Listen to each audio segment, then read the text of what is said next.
What's going on, everyone? This is Torch contributor Frank Peteani back with another edition of Pro Wrestling Then and Now here on the pwtorch YouTube page and available for download afterwards on the VIP side. Whichever way you are consuming the show, we thank you very much. Tonight's focus, it's actually a doubleheader. We're going to be mainly focused on SummerSlam 95, but we will cover the previous pay-per-view, which was In Your House too. We'll go through that, and also some of the news happenings. Kind of a newsworthy period for the WWF with some comings and goings in on the management side and on the wrestler side. So hope you come around to check it out. And the we that I discussed consists of myself and my co-host. He has been along with me on this great ride all year, covering 1995 WWF.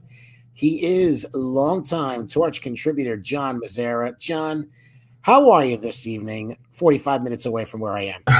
I know. I am doing well, Frank. Thank you for having me. And as we continue on through 95 WWF, it's been a journey, and it continues to be. It does. And, I'll save our overall thoughts, for when we kind of wrap up the year. But it really has been interesting. I have feelings about it that I didn't think I would have reviewing it. And, it'll be interesting to put it all together once we wrap things up at the end. When the last pay-per-view, I believe, is In Your House 5. We got 2 more or 3 more of them, right? Because we got In Your House 2. There's 3, 4 Survivor Series and In Your House 5. Got to figure out how we're going to handle Survivor Series, because I actually already did that with Tyler Sage. Right. But we weren't on YouTube, so we have a reason to redo it. I might bring in a third man. Is that the third man? I won't bring in Hulk Hogan. Well, can't bring in Hulk Hogan. But we'll possibly bring in somebody. That way, I get a couple of people to give their thoughts, seeing as I already gave mine a couple of years ago with Tyler. So that's likely how we'll handle that. Hey, real quick, it just made me think. Have you watched The Residents on Netflix? No, I have not. Okay, I'm like, I don't know. My wife actually watched that. I think it's really good. I'm 6 episodes into it out of 8. Highly recommend. But each episode title is like a classic mystery title from like a book or a movie. And I think it was episode 6. The last one I watched was The Third Man. And that's what made me think of it. Oh, there you go. There you go. I won't say anything about the show other than I highly recommend it, unless it falls apart in the last 2 episodes. But it is one to check out. But yeah, The Third Man is always a fond wrestling memory, especially when we get close to 95, 96. Yeah. Awesome. All right. So we got a couple of people in the chat so far. Justin, what's going on, my brother? Sean, always good to have you. And one of these days, I got to ask Wade how I could figure out everybody in the chat, because I like to acknowledge everyone, but I don't know how to do that. And I'll probably mess it up. So I don't want to mess things up. We don't want to do that. Real quick, let me just go ahead and if I could do this right. If you are not a Torch VIP member, I suggest you go to pwtorch.com/govip. Plenty of options: credit card, debit card, PayPal, Patreon. Lots of ways you could get great content. You can get this as an audio download. Of course, The Fix with Todd Martin, everything with Rich Fan, the post PLE and pay-per-view roundtables, a lot of Torch exclusive VIP content. And some of that content, John, includes Wade's deep dive on Hulk Hogan's passing. I'm working on episode 11 that he did with the author of the Nitro book. And certainly don't want a deep dive here on this show. I want to get to what we're doing. But, John, I'd be remiss, seeing as we have live mics, just to give our overall thoughts on it. We're both Gen X guys. A lot of people listening are probably Gen X. If you're not, I'm not trying to insult you. But somebody that was an important figure really to our to our pop culture growing up. You're a big Star Wars guy, so Luke Skywalker, Darth Vader, Hulk Hogan, Rocky Balboa. I mean, these are the characters we grew up with. So just want to talk about that. And if you would segue that into how does everything sit with you now, knowing what we know about Hogan, knowing what happened 10 years ago, with the racial comments and everything we kind of learned through the years, how he undermined a lot of people. He undermined the Warrior. He undermined Savage. He undermined Bret Hart. Just Twice. kind of, what's that? Twice, I said. Yeah, for sure. Companies. Just kind of in one lump sum, John, give your Sure. thoughts on his passing and everything I just kind of brought up. Yeah, it's always interesting, difficult to separate the man from the art, right? Kevin Spacey, Michael Jackson, anybody like that who has, Me Too allegations or whatever it is, where you can, or maybe you can't. How can you, and everybody's different, look at the person for their art, their entertainment value, and also acknowledge their human failings. And some people's failings are way bigger than other people's failings. So, I started watching wrestling. I know I mentioned this in the past in '88. And before I started watching, I knew who Hulk Hogan was. I knew who Andre the Giant was. Yep. I knew some of those big names. And so it was just like when I started watching, he was already the top, right? Yeah. You came in about 88, if I remember correctly, right? About 88 or so. Yeah. Yeah. And the thing that really started the snowball effect was I was at a friend's birthday party sleepover, and they were big WWF fans, and we watched the main event where he lost to Andre with the crooked double Dave Hebner referee. Yep. And I didn't become a regular viewer until more that summer and the build up to SummerSlam '88 with the Mega Powers Megabucks.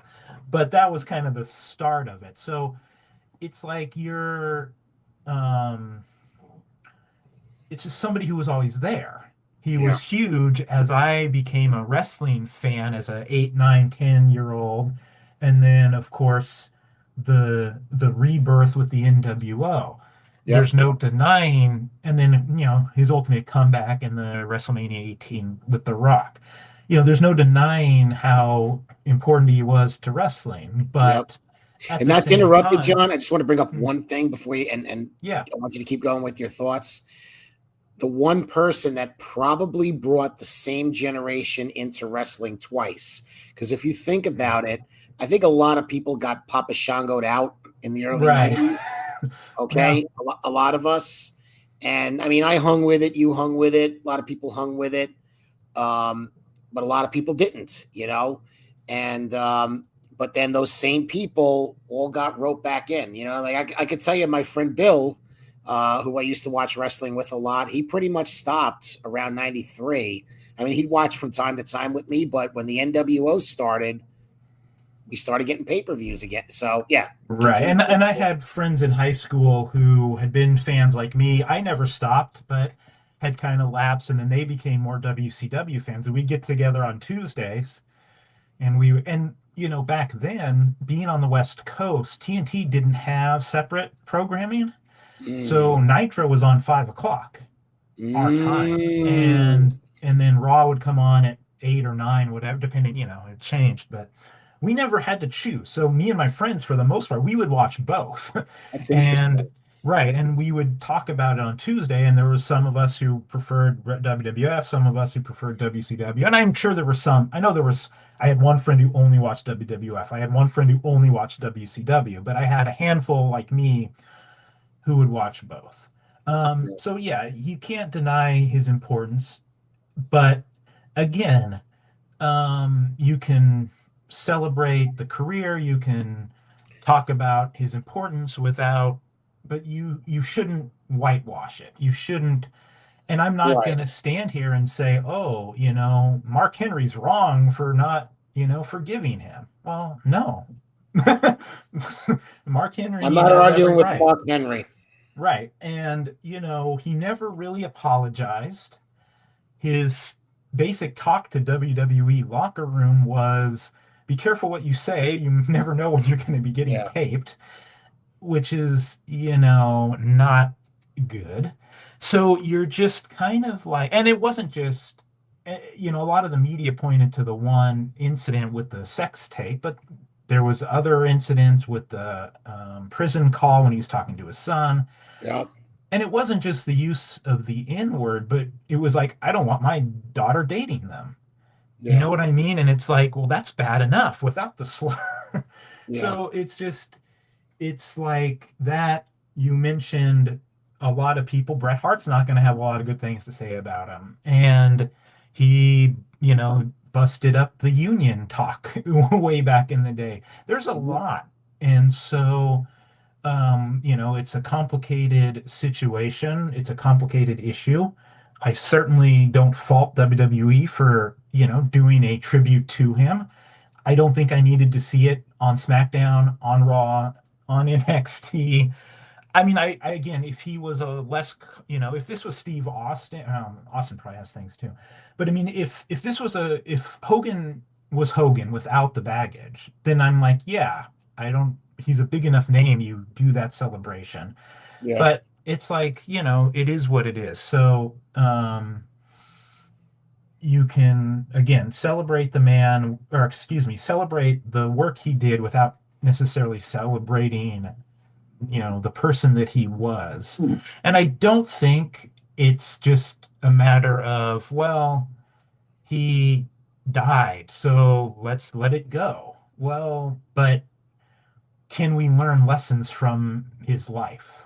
Yeah. And can we hope that other people who made similar mistakes learn lessons from Hogan and maybe are more sincere in their contrition? And Yeah. so that's kind of where I'm at with all of that.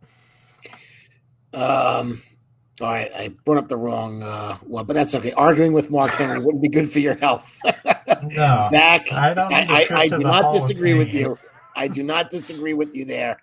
Sean, I wish we could all forgive, but that's just my ultimate thought. I understand that's an individual decision, though. And I don't think we have to forgive Hulk Hogan. It's not our jobs. I think, and you talked about it, and I've talked to my friend, Justin, who's in the chat. We've talked about it a number of times. You can love the art, but you don't have to love the artist. And if you can make that separation, because there is no denying what he was. I mean, I have, in the shoot job, when I tell people that I do a little coverage for wrestling, I talk to maybe, 7 out of 10 people that have never watched a minute of it. The first thing they say, oh, yeah, what Hulk Hogan does, right? Sure. Like, even to this day, like I'll get a little bit of, oh, yeah, I watched when it was Stone Cold and The Rock, or now I'm getting a lot of young co-pilots like in their 20s and their 30s. Oh, yeah, I watched back in the day when it was John Cena. And I'm sitting here like back in the day when it was John Cena. Jesus Christ, I'm getting old. I mean, that's another story for another day, John, Yeah. Uh, Yeah. but, the thing, like the prevalent name is always going to be Hulk Hogan. And it's to sum this all up, it's a very mixed bag of feelings. I mean, I go to my Uncle Billy's house all the time, all right, to watch pay-per-views, or him and, my Aunt Angie, they'd come over, my cousins, my grandmother when she was alive, and real American, boot to the face, leg drop pin. That was a holiday, Right. Thanksgiving, Christmas, WrestleMania, Right. it's a part of, it's so ingrained in you, Sure. so I think it'll always be a mixed bag, just given everything that we know. And I think, to give a shout, not that Wade needs a shout, but I mean, he's the boss, but The stuff that he's been doing is just incredible. I mean, if you're not VIP and you could sign up, check it out. Those that are listening to this afterwards are VIP. I hope you've had a chance to listen to some of the stuff. He had Kelly Wells. He's got Guy Evans, who wrote the Nitro books. I think he did a couple with Rich, and I think he did a couple of Ask the Editors. I forget. I've listened to them all while I'm actually working on the most recent two that he put out. So it's really good stuff. All right, we will move forward now to covering what we're covering today. So we're picking up where we left off. We covered King of the Ring a couple of months ago. King Mabel is your king now, and we're going to briefly look at In Your House 2, which is the pay-per-view that followed, and then SummerSlam. The focus of the show is more SummerSlam 95, but we will go through the second In Your House. Real quick, couple of things to bring up. This is around the time Dustin Rhodes was inbound to the WWF at this time, and Wade reported that his original gimmick was going to be the gunslinger. I was like, okay. I never heard anything about until I was going through his newsletters, but I guess that kind of makes some sense, with him being a Western guy. But then I thought, and Wade didn't report this, you've got the Smoking Guns on the same roster. Like, you need two gun gimmicks, probably not. And I think he made a wise choice. I think he did in gold. That's, come on. I mean, not to get into a deep dive on that, but I mean, it made his career. Let's be honest. Oh, for sure. I know Zach's probably going to yell at me for that, but I mean, it put him. It put him on the map. Shane Douglas arrived, and he's actually a part of SummerSlam as Dean Douglas. We'll get into that when we get into SummerSlam 95. Jack Tunney was out. They closed their Toronto office, so that's where he was. He was out, and Gorilla Monsoon replaced him as the on-air president. And between In Your House 2 and SummerSlam, Bill Watts came in and was vice president of wrestling ops, succeeding Pat Patterson. So Bill, of course, was more famous for Mid-South. Then he came into WCW and basically took the company down to hell. Because buy rates went down, attendance went down, and the company was worse off than it was when he came in.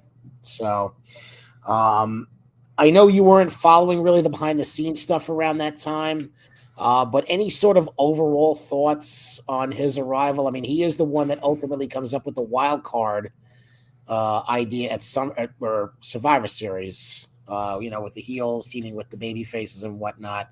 Any sort of just 10,000-foot thoughts on that? I know you offline, you told me you read JR's book. So most of what I know about him is from JR's book and just hearing other things, little snippets here and there. I didn't know what was going on behind the scenes, but I had heard in WCW before this, some of the strict rules he had implemented about no jumping off the ropes or some of those things. I can't remember all the details, but I remember at the time thinking it was just stupid. And when Randy Savage goes over there, I'm like, well, they got to change the rule back, right? Because Savage has got to jump off the top rope. So anyways, it's funny how some people in this wrestling business just never seem to lose their jobs, even though you can make a lot of arguments for why they should. And Bill Watts, again, let's not discount the success he had earlier in his career. But with what you just highlighted with his run in WCW, how does he parlay that into a job, with WWF, other than name recognition and, running on your laurels or whatever the phrase may be. So, but Vince was always looking for people, Jerry Jarrett or, some people like that who had made names for themselves outside of WWF as promoters, which makes sense, right? That's not, in a general sense, that's not a bad thing. But Watts may be a little bit just too old-fashioned for the 90s. Yeah. And he had said he always wanted to work for Vince. He had talked about that. I think it was in the Torch talk that he did with Wade. And I mean, if I remember correctly, I think he was more of a clean finish kind of guy. And when we get to SummerSlam, you do see a lot of that. And not going to lie, watching SummerSlam might not be the greatest show in the world. I think a lot of people are down on it, but at least it was satisfying. I mean, compare that to the nonsense you get today. I mean, it's just, at least you get a match, you get a finish, you get a winner and a loser, and then you decide, okay, that was good. But I think that was his thing. And, if that was his influence, at least for that time period, at least it was positive. Yeah. So, and like you said, it was a short-lived. Yeah. Yeah. Zach in the chat, Watts was fired after being outed as a racist by no less than Hank Aaron. Yep. As he welcomed, and he gets welcomed to WWF with open arms. I mean, hey, Zach's not bringing up a bad point there. No. I mean, no. I never considered Vince a racist, but a lot of things you could point to. It can also defend, and we don't want to go too deep in the woods, but just how you define racist, because, are you, certainly there's a lot of racial stereotypes and issues with on-air presentation over the years with Vince and other issues. For a long time, Vince was more likely to push a Puerto Rican or a Mexican than an African American. Like how long was it before you get your first black champion? And that's The Rock, who a lot of people didn't even realize was half black, and they really pushed a lot of his Samoan heritage at times more than his African American heritage. So, but they had, some Latino, champions earlier than that. So it's a complicated, issue, but I'm not going to stand here and defend Vince McMahon when it comes to what racial things and possibly racist things. There's a lot you could point to. I mean, I'll never forget Cameron Hawkins when he was active with the Torch. And if I'm misquoting him, I do apologize, but I remember him saying he actually didn't consider Vince a racist. He actually didn't. So I'll go by what Cameron says. And I think the way he defined it was when your position in life is defined by the color of your skin, that's being racist. And again, I don't want to go into a deep dive on that, but I think that's incredibly fair. And unfortunately, there were a lot of times where it did happen. I mean, they pushed Crime Time as thieves. Right. I mean, come on. That's not racist. Right. Or Shelton Benjamin's mother, or, Shelton Benjamin's mother. I'm sure we can, dig into, even Akeem. The African Dream, yeah. Akeem, the African Dream. I mean, I asked Rich Fan about that, and I'll go by what Rich says. This is a Justin Cough Samba Simba. Yep. And Zach Barber even brings that up. This is actually a good one. And I remember Bruce Mitchell going off about this. Brock eliminating 8 black wrestlers at that Royal Rumble. So, I don't know, Cam. I don't know.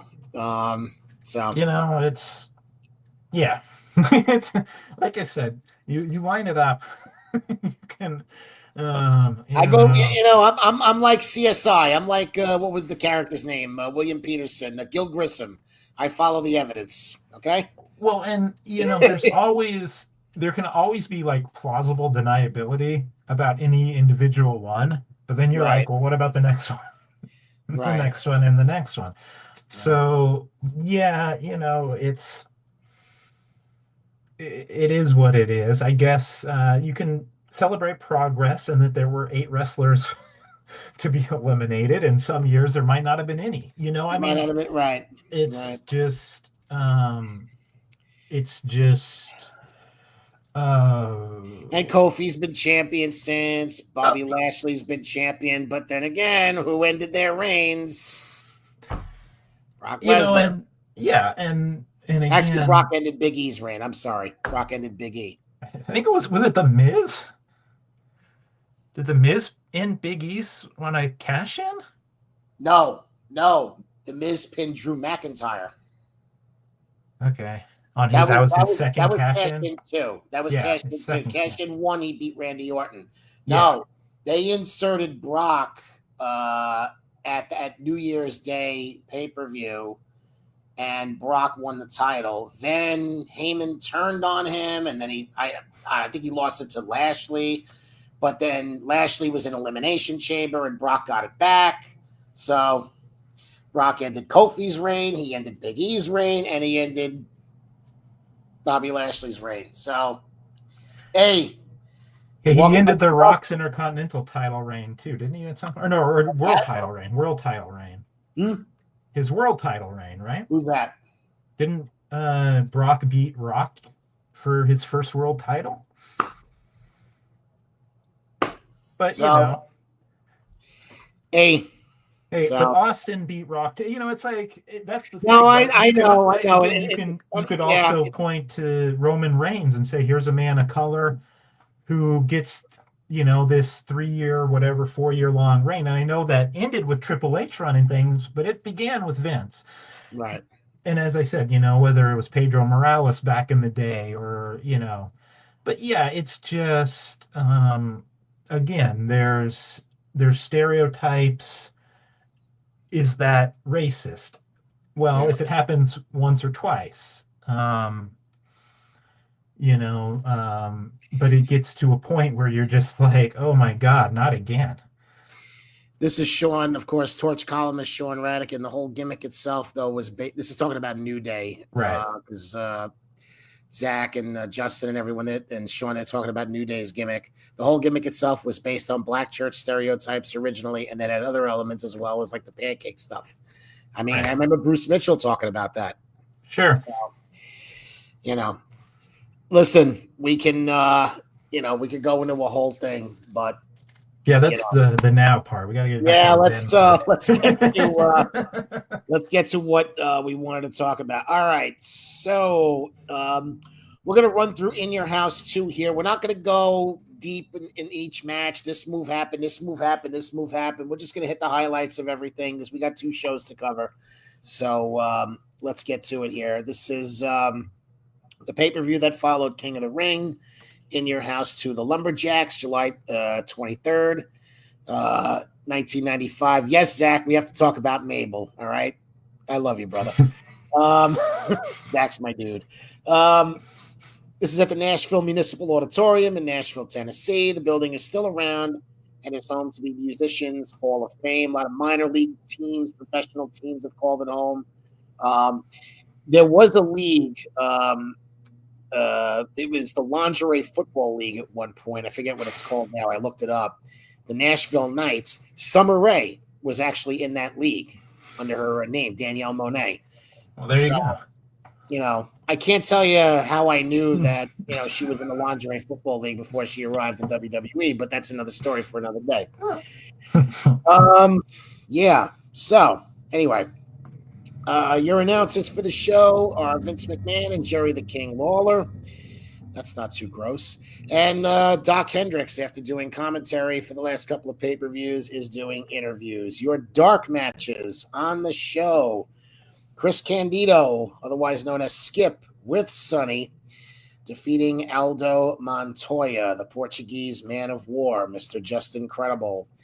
Bret Hart defeated Jean-Pierre Lafitte, the former Quebecer and eventual PCO. I don't know if he's still around. I know he was kicking around a couple of years ago. And The Undertaker defeated Kama.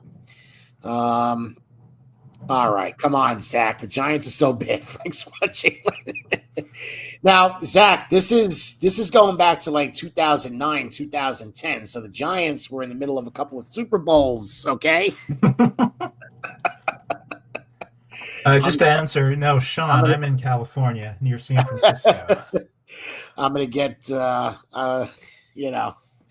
he's gonna get mad at me for that. All right. Let's go to match number 1. This is the roadie, who we'll have a little bit of an interesting conversation about in a bit, taking on the 1, 2, 3 Kids. So this was kind of, I guess, the continuation of a feud because Kid was involved with Razor and Jarrett and Roadie all year. A bunch of different matches. We've covered it. Kid was injured at a house show at the hands of Roadie and Jarrett. This goes about 7.5 minutes. The Roadie wins it with a pile driver off the second rope. Clean finish. Wade had it at 2.5. A really nice opener, thanks to Kid. And I agree. I thought it was fine. I thought it was a decent, and that's really kind of what Kid's role was at this point, John. I think he was your good hand, but he really had, good matches, even going back to 94. I didn't get a chance to review the Bret Hart match, but that was really good. That was his role, but a solid opener, and it got Roadie a win. Yeah. Sorry, I'm looking for my notes here. Yeah, it was a good match. The thing that I stood out was the avalanche pile driver.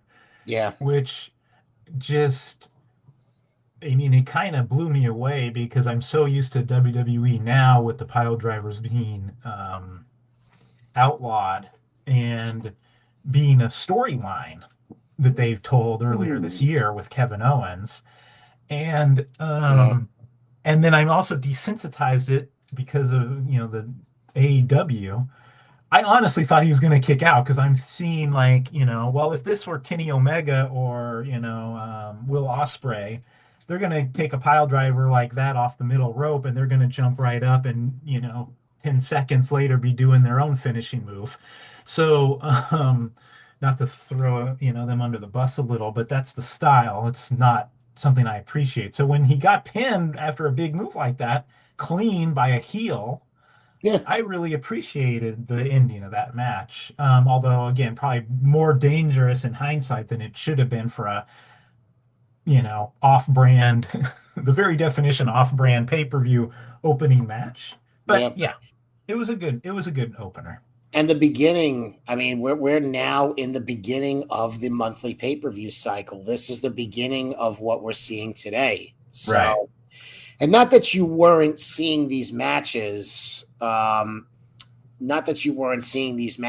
pay-per-view before, but what I did like was at least this had a little bit of background to it, because Kid and Roadie had been involved previously, with Razor and Jarrett. They had the handicap match. I think that was in your house, if I'm not mistaken. They had so many matches throughout the year, but at least it was a continuation. And at least, at the time, because we'll talk about something that happened a little bit later in the show, the Roadie was getting that push.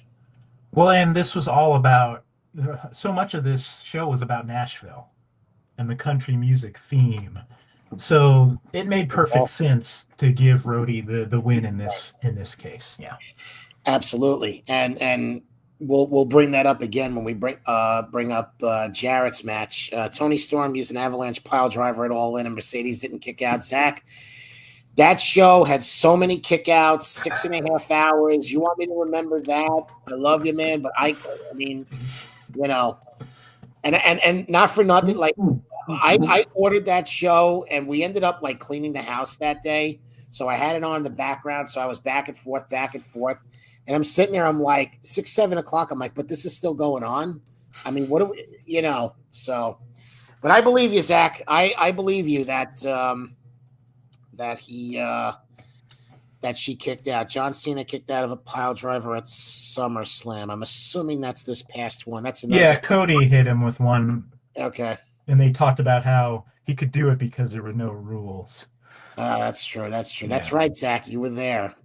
I meant to message you and I forgot. I for your in-person experience. One thing I do want to mention, they were clearly setting up the split between Jarrett and Rhodey because they showed Jarrett in the back and he wasn't even paying attention to the match. There were a couple of, I think there were a couple of women there, and so he was warming up. He was warming up and he was getting ready to sing his song. So, that was that was what was going on there. I'll talk about something with the 1, 2, 3 kid when we get to SummerSlam. So don't let me not bring that up. Match number 2, Men on a Mission, King Mabel and Sir Mo. Yes, Zach, we have to talk about King Mabel. Taking on Razor Ramon and Savio Vega. So this kind of continued off of King of the Ring. Mabel had defeated Savio. Savio had helped Razor at the first In Your House in the match against Rhodey and Jarrett. Razor was vulnerable due to an attack by Mabel at King of the Ring, injuring his ribs in storyline. A little over 10 minutes, Mabel and or Men on a Mission win this. So the finish is Mabel splashes Razor in the corner and then hits him with a belly-to-belly suplex. So another clean win on the show. For a heel. For a heel too. Yeah. And that's a great point to bring up.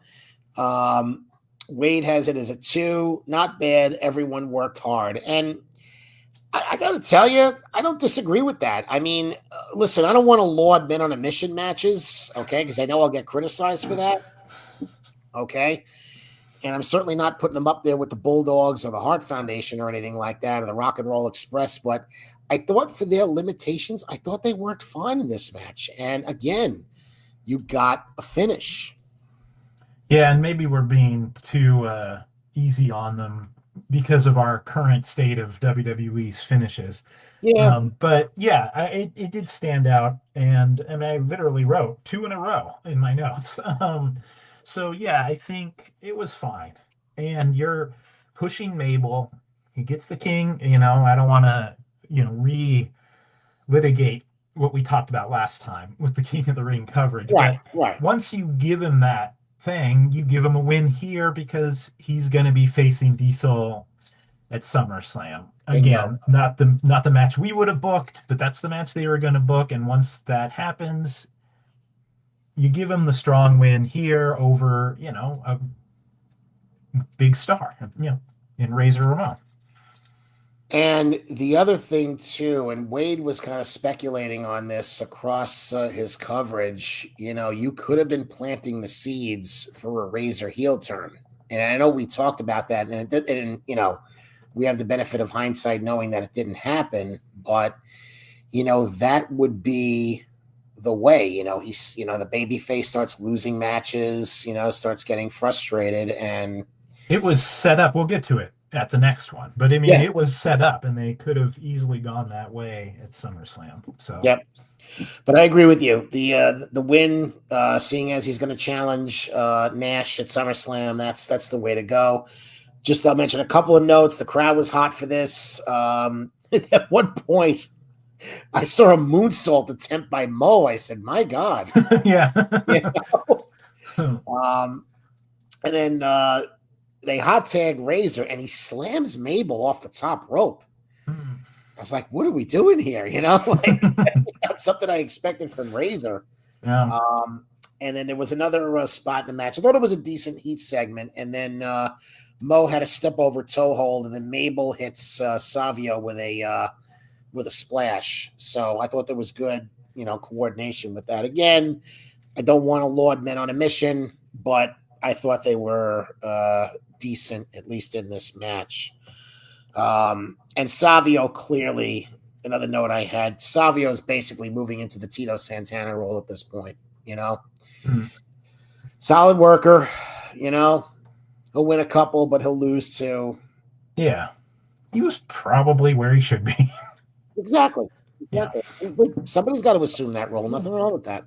Yeah. I mean, Tito was a better worker. Oh, yeah. But I'm talking about assuming that role, that jobber to the stars role. So, yeah, that's where he was there. Okay, Todd Pettengill talks to Jeff Jarrett's band. I wanted to hang myself because he was acting like such a nerd.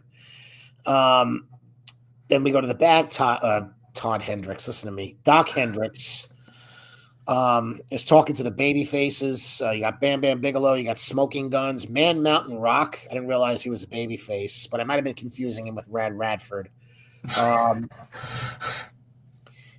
And Adam Bomb, who is not too far from bombing out of the company because he's gone after his babyface run completely bombs. Yeah. All right, I could do this all night. I know. He was actually, again, not to do a deep dive on Adam Bomb, Wade had reported that Bomb thought he was going to get Michael's spot with the IC title champion. Yeah, I think we talked about that maybe. Did we talk about that last time? Maybe, yeah. Yeah. I don't know. Yeah, I thought the character. I mean, I'm cheering for a guy that likes atomic bombs. Like, what where's the context there? Yeah. Well, we're gonna. I have some notes on some characters that we'll get to shortly. So okay. Yeah. Okay. He said somebody accepted a payment from Ted DiBiase, but everybody denied the charge. Well, everybody's got a price. We know everybody. Somebody ends up having a price later in the year, but certainly not in this lumberjack match. But we'll talk about that in a month or so. Okay, then we get to Jeff Jarrett, just the roadie singing "With My Baby Tonight." Wade had pretty much advertised that, what ends up playing out a year later, that they were going to run the angle that it was the roadie singing the whole time, and that would have been the foundation for the babyface turn, and then Rhodey and Jarrett would have feuded, but we'll get to that. Let's see. They advertised SummerSlam. About any thoughts on "With My Baby Tonight"? Okay, nah. Thank you. I did play that song a few times. I'm not gonna lie, but okay. We don't have to talk about it. They advertised SummerSlam with Diesel picking up some hot chick from a gas station. Hey, what do you want from me? And then Todd Pettengill talks again to the crowd like a nerd, and that's how I noted it. The next match, John, I promise you, I will not ask you to talk about this for more than a minute. Zach. Yeah, see, Zach, I'm with you. "With My Baby Tonight" was legitimately good 90s country music. I agree, Zach. I agree. It was and I think, okay, I'm not a country music fan, so I won't judge. But I think that was, they kind of had to make it that because everyone was supposed to be shocked that Jarrett was actually good. And if it had been bad, then you don't have that whole storyline that doesn't pan out. So they had to produce, a good enough song to have people going, "Oh, wow, I can't believe Jarrett's actually good at this." Yeah. So that makes perfect sense. You can't just, put something crappy out there because then everybody's going to be laughing at him. And that's not, it's like when you couldn't make fun of The Miz for doing crappy direct-to-DVD Marine movies because they were WWE produced. But any babyface in reality would have made fun of him when he's out there bragging about being an A-lister. It's like the answer to that is no, you're not. So this was kind of the opposite. This is like if Miz had actually made some good movies. In this case, he actually, they put out a good song. It just turned out it wasn't really him, and that was the twist. Right. So, yeah. I never thought about it from that standpoint, but that's an excellent way to look at it. Okay. Like I said, I promise I won't make you talk about this for more than a minute. Bam Bam Bigelow against Henry Godwin. There was some background to this, at least, though. Godwin had attacked Diesel at the behest of Ted DiBiase prior to his match at the First In Your House. Bam Bam was Diesel's partner, as we talked about, against Sin and Tatanka, King of the Ring. And then Godwin interfered in a TV match between Bam Bam and Sid on Raw. So, what's old is new, and they're still doing that crap today. This one goes about 5.5 minutes. Bam Bam wins it. Godwin misses a knee drop off the second rope, and Bam Bam just rolls him up and pins him. Wade has this at a 1. There was nothing wrong with the match, but it wasn't all that good either. Again, both guys worked hard and dutifully, but Godwin is still limited in what he could do. I mean, basically, John, I just saw this as giving Bam Bam a win. You know, that's what Godwin is there for. A lot of moves. It was sloppy. It was a weak finish to a nothing match. But did you know, Frank, that Henry Godwin was a hog farmer? I wouldn't have picked that up. No, I mean, it took me a while to put those two things together. And the fact that, I almost want to go back and rewatch it and do a count, because I swear Vince McMahon referred to him as the hog farmer, probably on a 3-to-1 ratio with referring to him by name. Yeah. And this is the era of the occupation. I started to say it's the era of the job wrestler, but I don't want to get confused with jobbers. This is the era of the occupations. Yeah. So this is the 2 shows we're covering tonight, Frank. We've got a roadie, a hog farmer, a country music star, sumo wrestler, a race car driver, a dean, cowboys, a personal trainer, an undertaker, a dentist, and when you actually look at the lumberjacks in the main event of the show, you add in a tax auditor, a pirate, a guitarist, and a trash collector. Yeah. All on these 2 shows. And obviously, kudos to some of those people for going on to having good careers despite starting out with these crappy gimmicks. Yeah. I mean, even a Bob Holly had a pretty good career once he goes to Hardcore Holly. Yep. You're obviously Jarrett and some of these other, Road Dogg and Billy Gunn, but it's just like, oh my God. Not that I wasn't aware of it, because I was, but hearing McMahon with the hog farmer over and over again just got so cringeworthy. And what did you say? Like a 4-minute match? What a 5-minute match? I mean, it was like such a short period of time to hear it over and over again. And then you're just like, oh, wait a minute. That was, and you look at the card and you're like, that was the era, of all of these, people. And it's like Jeff Jarrett didn't want to be a wrestler. He wanted to be a music star. Right. It's like when your gimmick is, I don't even really want to be here. And I know he was a heel, and that was part of getting heat, was I'm using WWF to launch my career. But it just says something about McMahon's mentality of, why would somebody want to be a wrestler? Like, why would somebody want to do that when they could be, a country music star or, a rodeo cowboy or whatever. So that was the era that we're in. And that's all I really need to say about the match. Just it just really put a focus with McMahon's commentary in particular on that particular issue of this era of WWF. Even Diesel, the truck driver. Yeah. Zach, you ain't getting a 5-star classic out of Shanghai Pierce. I was trying to think of Henry Godwin's previous gimmick, and it was Shanghai Pierce. Go ahead, Zach, and Google what his partner was. I think it was Tex something. I can't think of it right now, but and I'll give away a little bit of what Tyler talked about years, because we brought that up at Survivor Series 95.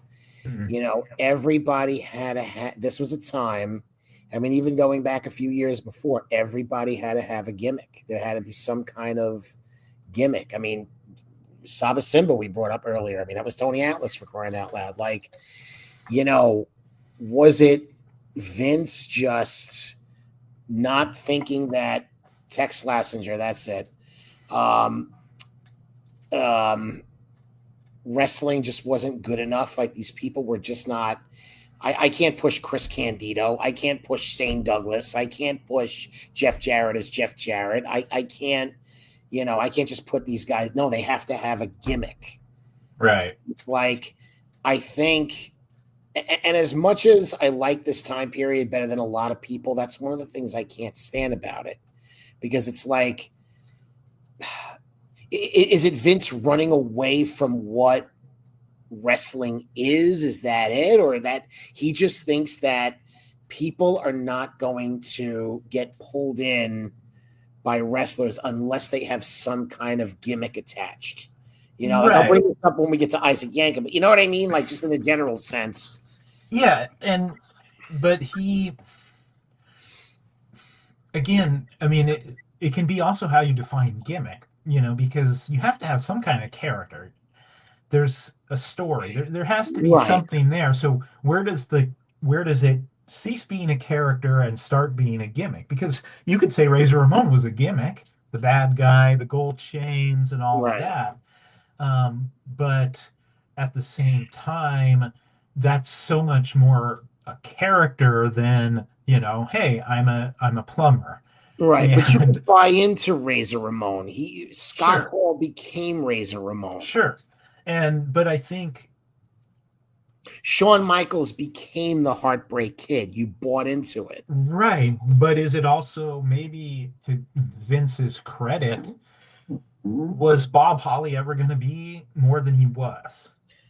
Sure. You know what I mean? Like, was Henry Godwinn ever going to be more than he was? Now, he gave Ron Simmons a gladiator gimmick, and we're not that far removed from that, right? No, we're not that far away from that at all. So, and he brings in Cactus Jack, and he wants to call him the Mutilator. And it's like, okay, well, not that Mankind isn't a gimmick, but Mutilator is just so generic, right? Mm-hmm. He gives the Ringmaster to Steve Austin. So it's like he's in this period where it's just like you've got all these, it's like he has a list of gimmicks, and it's just like match wrestler to gimmick A, wrestler, 1 to gimmick A, wrestler 2 to gimmick B. So give credit to the ones who could rise above. But it just didn't it didn't scream confidence in the performer to get over in a more natural way. But again, you go back, Jake the Snake Roberts. He had a snake. We all love Jake the Snake Roberts. Jake Roberts is an all-time great. But the snake was a big part of his gimmick, if we're being honest. It depends on what you do with the gimmick. Like Ted DiBiase ran with the $1 Million Man, who he was basically portraying Vince. I mean, Zach talks about he turned Dustin Rhodes into Goldust. Well, yeah, but you also bought the way he, it all has to do with how the talent dives into the character. Like, do you absorb the character? Do you become the character? And do I believe in the character? Do you make it your own? Do you make it your own? Like, I know Dustin Rhodes wasn't androgynous, and I know he wasn't, he didn't act the way Goldust did. And maybe he did. I don't know. Maybe that's what he was into. I don't know. It's none of my business. I really don't care. But it doesn't matter because I bought it. 100%. And I bought into The Undertaker. I bought into Ted. I bought into all these gimmicks. I think with the occupations, it's probably, like you said, Bob Holly, what's he going to be? A jobber? So I might as well try to make him entertaining and make him a race car driver, because race car driving is cool, and, Duke Drosy, whatever Drosy's real name is, I'll make him a garbage man, The problem is, where's the heat? Is he going to take the trash out? I mean, Yeah. You get some of this stuff you can be contrasted with the blue blood Hunter Hearst Helmsley. Right. You got the blue collar versus white collar. You get some of that stuff, but it's go nowhere. Yeah. Especially when you get down to and I don't want to demean the profession, but when you get down to, plumbers and garbage man, it's like country music star is at least a glamorous thing. It's like, people I can see people growing up and being like, oh, I'd like to be a cowboy. That's kind of cool, doing the rodeo stuff, being a guitarist. Yeah. But, it's like, oh, I collect garbage. And again, I don't want to demean it. It's an important profession and they work very hard, but it's not that, something the kids are going to necessarily aspire to be. So Right. where are you going? But then, I mean, a lot of these people are going to be remembered for those gimmicks, so you can look at that in a positive way if there is anything positive to be taken from it. Like, are you going to remember Duke Drosy for anything other than being a garbage man? No. right. TL Hopper, Band Mountain Rock, Yeah. Mantar. I mean, these people are not going to be. So, in a way, I guess maybe that's good if there's any good from it. But again, it's not going to translate to a lot of success. And we'll bring up this conversation when we get to Isaac Yankem. Yeah. Yeah, we can All move right. on, but yeah. Yeah. So next match, Jeff Jarrett against Shawn Michaels for the Intercontinental Championship. This is really the highlight of the show. As we mentioned, Jarrett was coming off a feud with Razor Ramon, going back to King of the Ring, and they had 3 title changes between them, with a couple of them taking place at house shows. The first was at the Royal Rumble. This started when Michaels was on guest commentary on Raw, and he got into it with Brody during an IC title match between Savio Vega and Jeff Jarrett. This goes around 20 minutes. Shawn wins this to capture his 3rd Intercontinental Championship at the time. The finish is Rhodey tripping up Jeff Jarrett by accident when he thought that Shawn was coming off the ropes. And then Shawn hits Sweet Chin Music for the win. Wade's rating 4.25. Quote, this is a notch above the 2 strong WCW matches at the Great American Bash, Pillman versus Wright, Savage versus Flair, and a definite match of the year candidate in the U.S. Jarrett moved his rep up a notch with this one. Michaels further solidified his rep as being the best worker in the U.S. Had the match gone 3 minutes longer after the ref bump, it would have been a 1/4 star higher. I should note that Wade actually wrote an article that Shawn was poised to become champion based on his work rate, based on his character. He was really, you think about it, he was really elevating himself around that time. So I think it's edition 346. I'll check it out before we go off the air here. But, he said that Shawn can have great matches with anyone, while Diesel, who's not a bad champion, needs help. So, Wade, he was predicting the future because we're about 9 months away from Shawn being champion. So, Yeah. what do you think of the match? And I'm curious, especially with your thoughts about the ref bump, because, I'm not going to say anything. I want to see what you say first. Well, a really good match. Very good match. Match of the night, easily. One of the best that we've talked about this year, I think. Sure. Absolutely. And Michael's ability and his bumping is just so good. And obviously, he would eventually, break his back, which sucked for him. But, it was on display here. Jarrett is the type of guy who could have really good matches against the right opponents, and that was on display here. Let's not discount his talent and his portion of the match. Absolutely. You'll have to remind me about the ref bump because nothing stood out. I didn't make a note on it, so I don't remember. So there was a figure 4 attempt by Jarrett, and then Shawn pushes Jarrett into the ref. Okay.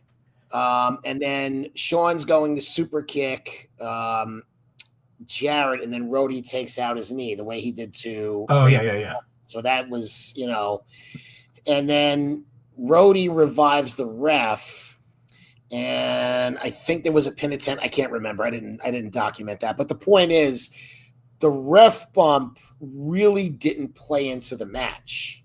It really didn't. It really didn't have a role. So, by the time that Rhodey accidentally trips up Jarrett, the ref is up and alive again. So it really wasn't a factor. And like, I'm watching this match thinking that maybe if we just didn't have the ref bump, this is a 5-star match. Yeah, I mean, that's a good point. I do think sometimes it's good to have red herrings, though. Yeah, And there's, when a ref bump tends to lead to the end every time, you switching up the formula is not a bad thing. And so I'm not going to fault them too much for that because it yeah. planted the seeds. And it could have been part of what they were going to do with Jarrett and Rhodey. It could have been, but also I think just if you plant the seeds where the fans are sitting there going, "Oh no, Michaels is going to get screwed because of this ref bump," and then it doesn't, that it can bring you on that roller coaster where you're like, "Oh, you're down because you think he's going to lose because of the ref bump," and then it's maybe a higher high. So I think there's a good argument for both of those to do it. I can also see your point to say just have a match, right? You don't always need. This is not a match that needed bells and whistles on top of the little bit at the end with Rhodey doing the accidental trip because it was so good, because it was for the IC title, because you're doing a title change. It had enough without it, but I don't think it took away too much. Yeah. That's fine. I mean, the match was still it's one of the listen, ref bumps are a part of wrestling. So, I do accept that. I just don't accept it as a regular practice. And, if you're watching New Japan these days with the House of Torture, my God, it is just out of control. Like, it's ridiculous. So maybe that's well, and maybe I'm conflating.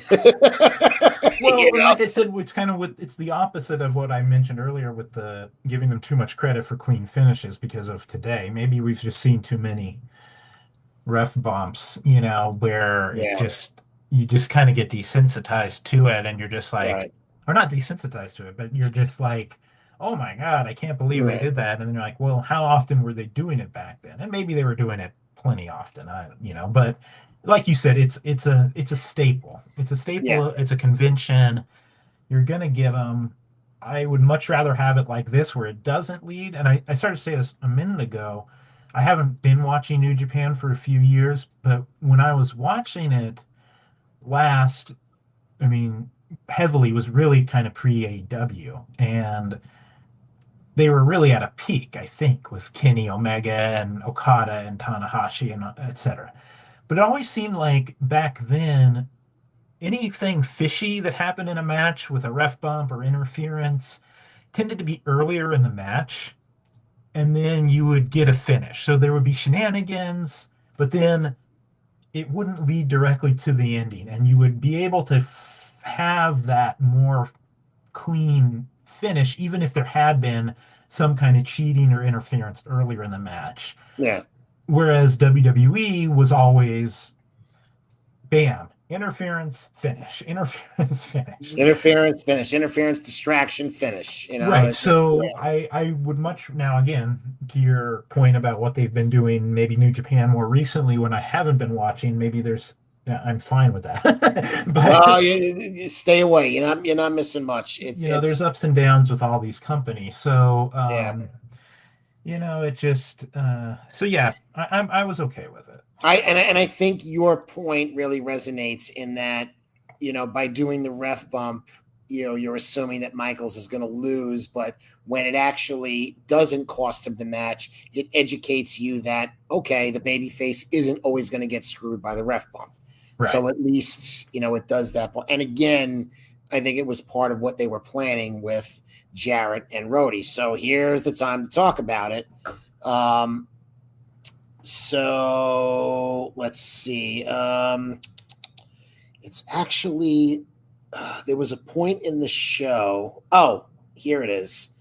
So they go to after the match, they go to Barry Dudinsky, or Barry the Hype Guy, whatever his name was, advertising Sean's new shirt. And there's Diesel, Razor, Make a Difference Fatu, not Samoan Fatu. Make a difference, Fatu. Born right here in San Francisco, actually, where I am and where you are. And the other baby face, Lumberjacks. Doc Hendricks is then outside the locker room of Rhodey and Jeff Jarrett. He yells on and on about the confrontation of the two, but he says they won't let me in. So in reality, Jarrett and Rhodey had walked out on the WWF basically right after this match. So Wade did a lot of reporting on it. And Jarrett had actually did an interview on the Chet Kopach show. This is something that was apparently on Sports Channel in New York, but I wasn't aware of it. So learning about it now. So there were things that he mentioned in that interview that at the time you really didn't think much about. But once he walked out, you could kind of go back and say, oh, maybe he was kind of planting the seeds. Like one of the things that he mentioned was, I don't wake up thinking about the Jeff Jarrett gimmick. And then he was asked about, is there anything, bigger than the WWF? And he goes, well, me, and pretty sure it's pronounced Chet Kopach. Yeah, whatever it is. I wasn't aware of it until now. But, the thing that just kind of reading through Wade's reporting on it, he talked about his character. He was frustrated. There might have been some frustration over the timing of the potential breakup between him and Rhodey. By the way, Rhodey took a drug test the day of In Your House too. And he was not happy and he left. So what does that tell you?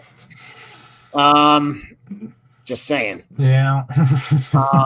So, there was, and I'm throwing a lot out here, John, and I'm going to get it over to you here in a second. I don't want to overload, but, it's kind of the beginning of what, we kind of knew about what we would find out about Jarrett through the years, where he kind of thinks he's bigger than his britches. I mean, and I like Jeff. I've always liked Jeff. I've always defended Jeff.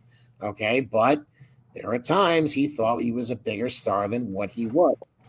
Right. I could kind of see his point, though, and it was kind of the honky-tonk man. Not that I want to laud the honky-tonk man too much, but one of his issues when he was going to drop the IC title was, well, what do you got for me after that? Right. And once Jarrett dropped the title, what were you going to have for him after that? I mean, the feud with the Rhodey, how long was that going to last? And then what? And then there was an article that they came across where, Jeff Jarrett is the champion that never wins. And we've reviewed plenty of Jeff Jarrett matches where there's always shenanigans, there's always some kind of finish. So I could see his side of it. I could see theirs. I could see all sides of it. So again, I know you weren't following the behind the scenes stuff, but from what we talked about, any thoughts on Jarrett and Rhodey walking out of the company? Yeah, I just think if you're not your own, biggest cheerleader, who's going to be, right? So, sure, you can't blame him. And he was positioned well, but not somebody. It took extreme circumstances several years later, for him to become a world champion in WCW, because they had nobody else. Oh, everybody was gone. So, and then of course, he had his own company after that. Nobody else saw Jarrett as a world champion. So Now you can see, if you're looking at the landscape, right? You got Diesel, you got Shawn, you got Brett, you got Taker, you've still got Luger, you got Razor, you got Bulldog, you've got even like a Bam Bam, you got Psycho Sid. They're pushing Mabel. Like, is Jarrett in his mind better than all of those people? Maybe so. Is he better than a lot of them in reality? Definitely. Yeah. So, he doesn't necessarily know Luger's going to be gone. He doesn't know in a year Hall and Nash are going to be gone. So it's like, from his point of view, is he going to leapfrog all of those people to get that WrestleMania main event I'm sure he wanted? Probably not. But if he's going to go to WCW, they've got Hogan, they've got Savage, they've got Flair, they've got Sting. I'm trying to think who else they had at that point. Do they have Vader still? I don't remember. It doesn't matter. No. Don't forget Vader. He's fired at some point in around 95. Okay, yeah. So, but I mean, they've got their own stars. Is he going to leapfrog all of them? Whereas, somebody like a Kevin Nash could legitimately be like, based on my work, what I've done in WWF, I can go to WCW and still be a top guy, and even he wasn't a world champion until years later. He was a tag team. So, you have to kind of know your place, I guess, but I'm not going to fault him for feeling that he should be higher on the card than he was, even if I wouldn't necessarily agree. I would put him where he was and say, wow, Yeah. he was a Intercontinental Champion. He's on every show. He's getting pay-per-view paydays every time out because he's on them all. So he's getting used. I mean, you can't go throughout early 95 without seeing Jeff Jarrett heavily featured. I mean, I guess he felt that he would just, Owen, after his feud with Brett, if we're comparing it to anybody, Owen, he's a tag team champion. It's something, but he's not getting the heat. He's not getting the heat that he was getting when he was in the feud with Owen. When he was in the feud with Brett. I mean, he's just basically Yokozuna's babysitter. Right. So, and he doesn't come to life until, you want to say the stuff with Camp Cornette was good. Okay. It's okay. But he ain't back to life until he's involved with his brother again in a couple of years when they revive the Hart Foundation. Right. And a long tag team with Bulldog. Yeah. And a tag team. And yeah. When Davey turns. So, right. Is that what Jarrett was thinking? I don't know. Because it is when you do lose, when you're a heel and you do lose the championship, outside of a feud with Rhodey, what was he going to do? I don't know. Yeah. So. Well, and you're kind of ending his gimmick. It's not just that. You're ending his gimmick by revealing that he's not really the country music star. Now, somebody might look at that as liberating. But maybe he's looking at that like, this is what I've been doing for like a couple of years. Right. And they're doing away with that. So yeah, that could be certainly and like you said, all the names you brought up, he's not going to leapfrog. He's not, because these are all Vince's guys. Razor, was a WCW guy, but he made Razor Ramon. He's not jumping Ramon. He's not jumping Brett. He's not jumping Owen. He's not jumping Shawn. No. He's not jumping Shawn. So once he's out of the title picture, so I'm guessing that's his. His reason. Say what you want about Jeff. This is Zach, but that man watched his best friend die and then had to go to wrestle in the same ring. He will forever. No, listen, and that's I totally agree with that. Well, and I want to say too, when I say he was where he should be, that's not a criticism. Exactly. Like, he was good. He was a good wrestler. He was somebody with charisma. He could talk. Mm-hmm. I just don't think he was a world champion main event talent. That's my opinion. But I think he was a good upper mid card guy, a guy who could jump up into the main event for a short period. Especially when you're doing like the Bret Hart gimmick where he's, taking on all comers. You could see a match with Jarrett. You could see that stuff. And he had a lot of talent, but I don't think he's as good as he thought he was. Right. And that's, It's like, and we'll move on to the next match after this. John, you're a big baseball fan. When I say somebody is not a Hall of Famer, that's not an indictment on them. All right? Right. Now, I'm a big Mets fan, okay? We could say the same thing about our respective 80s first baseman. Keith Hernandez is not a Hall of Famer. He was an awesome player, but he's not a Hall of Famer. Will Clark was a great player. He's not a Hall of Famer. That's not an indictment on either one of those guys. Watch your mouth, Frank. No, yeah, I mean, there's a Hall of Very Good, and there's a lot of players who had great careers. They were very good, but they're not quite at that level. And if everybody was in the Hall of Fame, then it wouldn't be the Hall of Fame. The Hall of Fame means nothing, right? So saying that somebody is not a world champion is not an indictment on them. Razor was not a world champion. Perfect was not a world champion. DiBiase wasn't a world champion. But they're all great in their roles. So well, and of course, that's also a different era. If they had been in 10 years later, they all would have. Well, yeah, Razor, exactly. One of them would have been a SmackDown, Razor would have been a SmackDown champion easily. Yeah. Easily. For sure. All right, let's get through. We got 2 more matches, then we got to get to SummerSlam. So let's move. This is I know, right? This is great discussion. And that's really what I like. I like the discussion part of this, what comes up. I thought there was only one more match because I only have notes on one more match. So whatever other matches there is, I didn't write anything down about it. Oh, boy. Top Rope. My buddies over at Top Rope. Half of these names you just listed were better workers than you guessed it. And they'd be talking about Mr. Paul Levesque. Can't say I disagree. All right. You've got the Allied Powers, Lex Luger and British Bulldog versus Owen Hart and Yokozuna for the Tag Team Championship. So a lot of entanglements here. We know that Luger and Yoko go back to SummerSlam 93.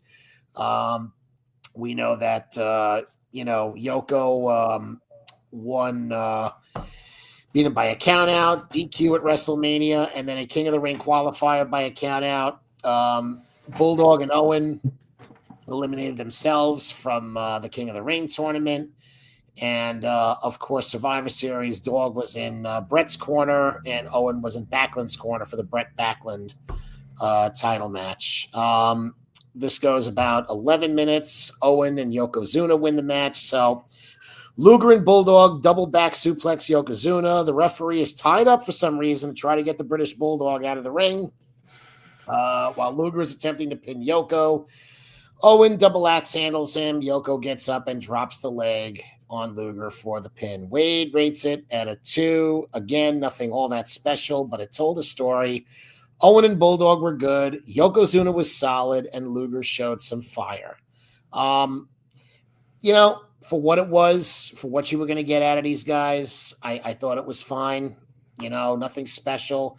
The thing that I just didn't like about Luger and Bulldog is there was no cohesiveness between it. Like, it was just these two guys just thrown out there. Why? Because one's British and one's American. We're the Allied Powers. I'm supposed to buy it. Like, it just didn't. It never fit. It didn't mesh. It didn't mesh. Yeah. So yeah, it was just two, stars who had nothing else going, and that's really all it was. And again, you're going to get these kind of solid matches. It was a fine, forgettable. It was perfectly fine and forgettable. Exactly. And there's no way that Luger and Bulldog were going to win the titles. So it was that, and God bless my daughter, Caitlin. She's actually starting to pick up on this stuff. When she sees tag teams with like single stars, she's like, Daddy, that means they have nothing for them, right? I'm like, I mean, it doesn't always, but 9 times out of 10, sure. Was Luger cohesive? Zach says, was Luger cohesive with anyone besides Sting? Probably not. And he also says the Allied Powers, woof. Yeah, I mean, listen, we talked about it. Yeah. Real quick, I just want to mention Owen. I didn't know this. He was on the verge of getting cut.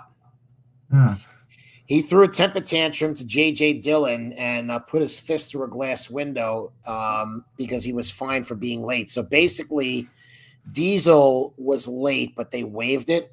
I mean, I guess because he was the champ. I don't know what their reasoning was. So Owen decided, okay, I'm going to be late now.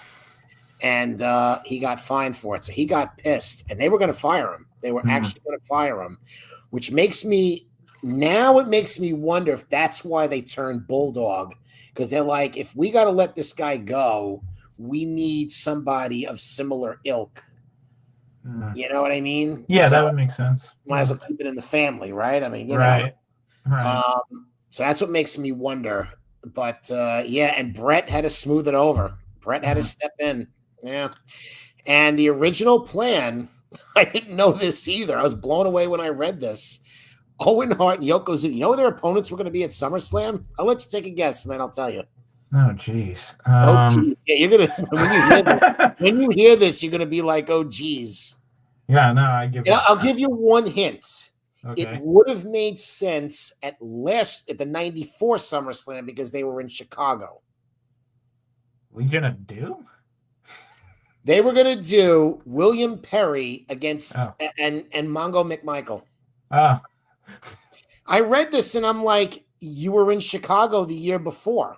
Yeah. Yeah. You're in Pittsburgh now. Like, you know what I mean? Well, like I'm coming off of. Yeah. I don't know. The Bears, I don't think the Bears were good in 94. I'd have to look it up. But they weren't as good as the 49ers. No, they weren't. No, they weren't. But William Perry and Mongo McMichael was the plan. Well, you had, I mean, because I think they were going off the success of LT. Yeah, and McMichael was part of that match. So, yeah. I mean, you know. And I mean, Fridge had been there before. Fridge was at WrestleMania 2. WrestleMania 2, yeah. But, speaking of,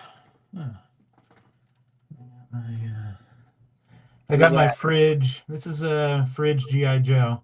Oh, there you go. Special order. I gotta go to my mother's house. I gotta go in the attic. I got all my G.I. Joes are up there. Now my mom made me clean my stuff out a few years ago. She said, "You got a house? I don't need your crap in my basement anymore." Yeah. All right, nothing to talk about with the match. I didn't take any notes, and I forgot about it. No, there's no notes on this match. No notes. It basically just, hey, we still have Luger. We still think he's important. We're giving him a tag title match. Okay, great, and he loses. That's Luger. We'll put we'll write the tombstone on Luger's. Okay, now this is what I got. TR in it. Bears beat the Vikings in the wild card round. Lost to the Niners in the division. Okay, yeah, I didn't remember any of that. I just, like I said, I'm reading that. I'm like, this would have made sense a year before because you're in Chicago. Well, even as a Niners fan, everything was against the Cowboys. Oh yeah, that's what it felt like. It was the 49ers are going to face the Cowboys in the NFC Championship game, and the winner of that will be the Super Bowl champion. Basically. There was no doubt about that in our minds. So, trying to think back to that year of who else they would have faced in the playoffs, I'm like, I know I watched it, but I wouldn't have even cared because it was a foregone conclusion until they faced the Cowboys. So yeah, and then the Super Bowl was, fun for us, but for sure. Not one of the close Super Bowls in history. So, anyways. By the way, I appreciate Top Rope Nation checking in. I'm a good friend of theirs. I was actually on their show. You can go to their YouTube page. I actually joined Ryan Trosky and a couple of their patrons over there. We did a Hulk Hogan episode. It was actually the day I was doing my recurrent. I arrived and I was just like unpacking and everything. And Ryan's like, "Hey, you want to do a Hulk Hogan show?" I'm like, "All right." I ain't got my microphone, but hey, let's go. It's those guys are great over there. Check them out over at their YouTube page. You can get some great content with them. Shawn Michaels is on a superstar line, and Vince says, I guess Jeff Jarrett couldn't stand the heat. So I think at this point, because there was a point, I think it was in the Luger, it was in the tag match where they were having technical difficulties with Vince's mic. I think what was going on was he was being told what was going on in the back. Yeah, because Lawler was doing like everything, and he was like, "We've lost McMahon" or something. Yeah, I remember that now. That makes perfect sense now that you mention it. Yeah. And Vince, he'll drop his little. He was he was not shy from dropping a little sarcasm. So yeah, I think he was telling us what was going on. All right, next match is your main event in your house too. It's a lumberjack match between Diesel and Psycho Sid. So we know this goes back to WrestleMania. Sid, or at least the night after anyway, Sid attacks Shawn Michaels because how dare Shawn give him the night off. Sid ends up getting the match in your house, but he loses via DQ. Then it's Diesel and Bam Bam Bigelow against Sid and Tatanka at King of the Ring, but Sid bails out before the match ends, leaving Tatanka to take the fall. I didn't like that, by the way, with Sid, but that's another story. Wade was actually speculating that Sid could win the title here. So he was thinking that there could be a title change, which, I guess, then what? You set up Shawn versus Sid, title for title at SummerSlam. I mean, that could have been something. I doubt they would have gone to it that quickly. No. But, if Sid was going to, I'm just saying if Sid possibly a rematch. Yeah. Okay, so this goes a little over 10 minutes. Diesel wins it. He retains the title.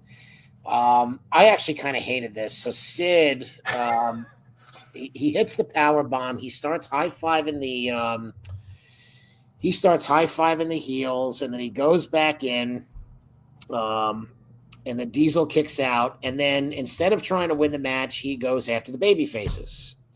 So then Shawn gives him an axe handle off the top rope. He gets back in the ring, and then he just gets a boot to the face from Diesel, and Diesel scores the win. So I think Diesel was still struggling with the elbow and couldn't get the jackknife, and it did actually note that. So Diesel working through an injury. His star rating was 1.5. Quote, Diesel didn't jackknife Sid, perhaps because of his still injured elbow. Sid was a liability in this match, and the storyline with the Lumberjacks is what made this a watchable, if not entertaining, main event. Why the WWF would book a main event that needs so many outside distractions to make it watchable is the real question. That is a good question. I think this was no good. I hated this match. It was not a good match. It was a weak finish. That was my note. Weak finish. And you just, highlighted all the issues with it.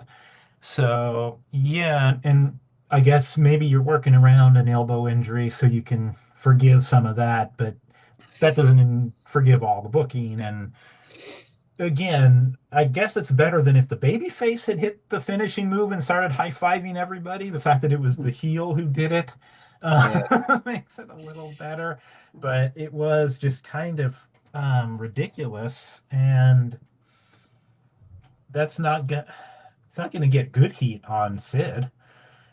It just makes him look like a complete tool. So yeah, no, not a good main event, not a good finish to what was.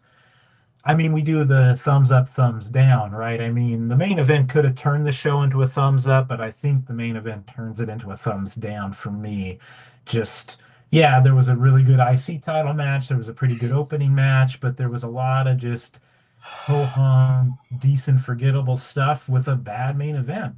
And the main event has to carry more weight than, the rest of the individual matches. So, yeah. Yeah,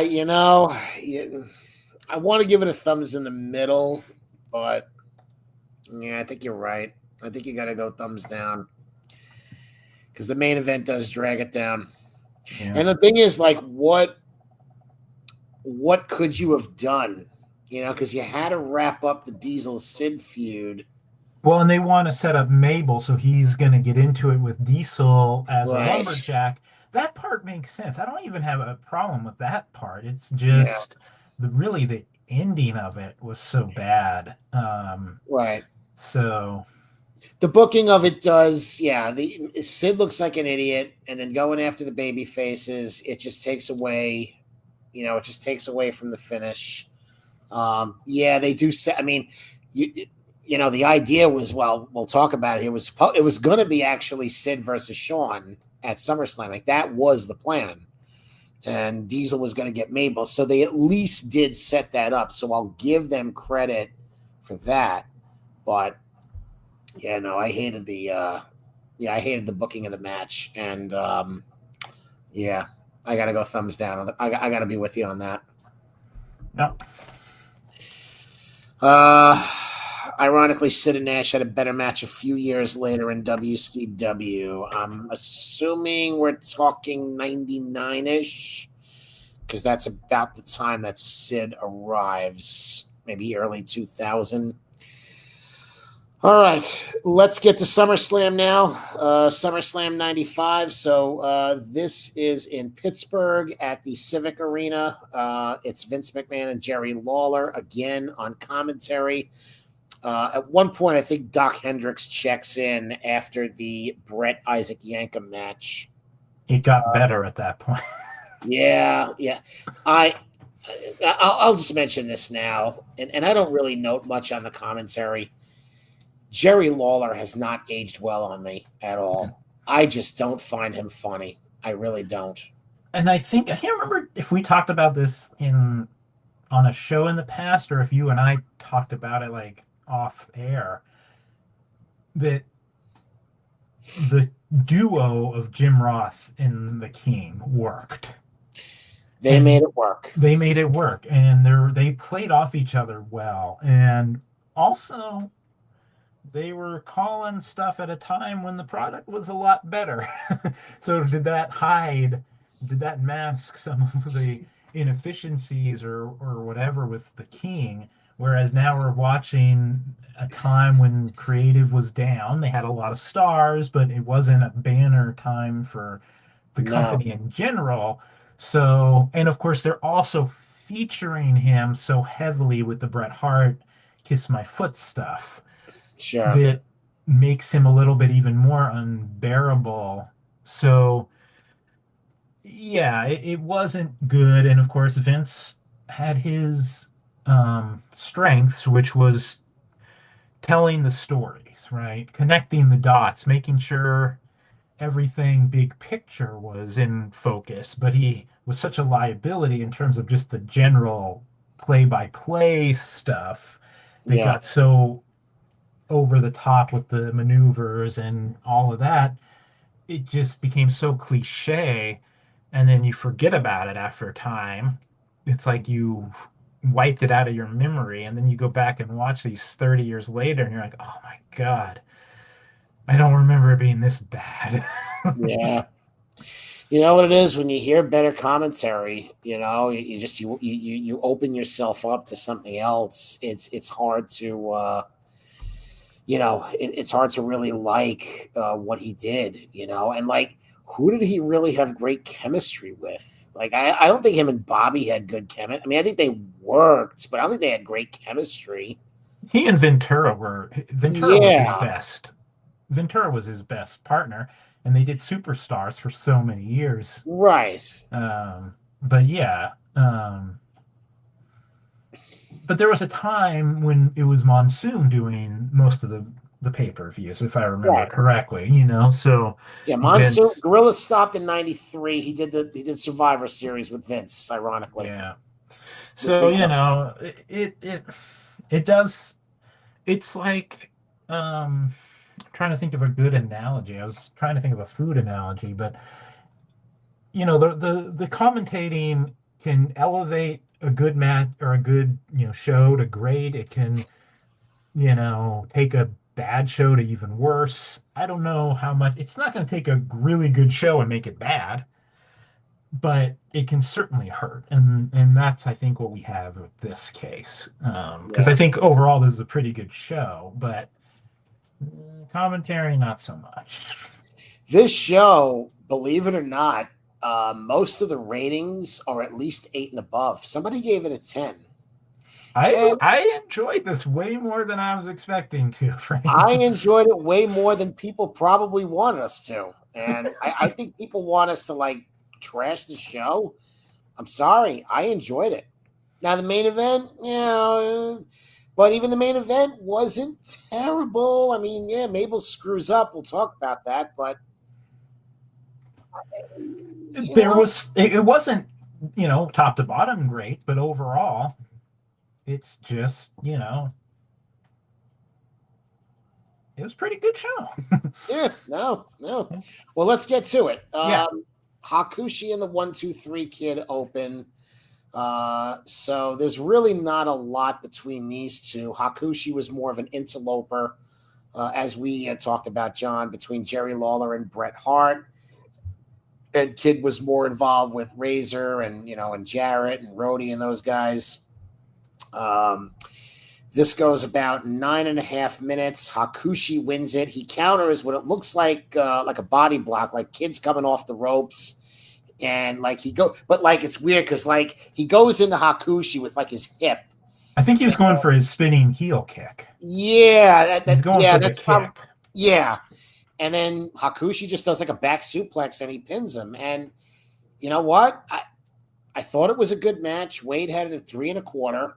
Kid did a good job carrying Hakushi through the match, and to his credit, sold most of the match, even though he was doing the job. So, because usually, the one doing the job is doing the work, but then right. There's a comeback at the end. But he's working a lot of babyface in peril. Interestingly, Wade had reported, and this kind of put Hakushi's push in context. Hakushi was not wanting to bump hard for baby faces and not wanting to adopt his style. And that made me think about In Your House 1. Remember that match we reviewed with Brett? We said that it took a little while to get going, but then they figured it out. Yeah. And if you watch, I was able to watch now with a different perspective, and it just didn't seem like he was ingratiating him. Even though he, decent worker, it just didn't seem like he was ingratiating himself into what he needed to do in WWF. Yeah, that's interesting. I mean, it's hard to know because there's also language barriers, there's cultural barriers. That's a big thing. There's a lot of that stuff. So, but yeah, overall, I really enjoyed that match. I thought that was a very good opening match. Like you said, no, not much context to it. Correct. Unlike some of these other matches, but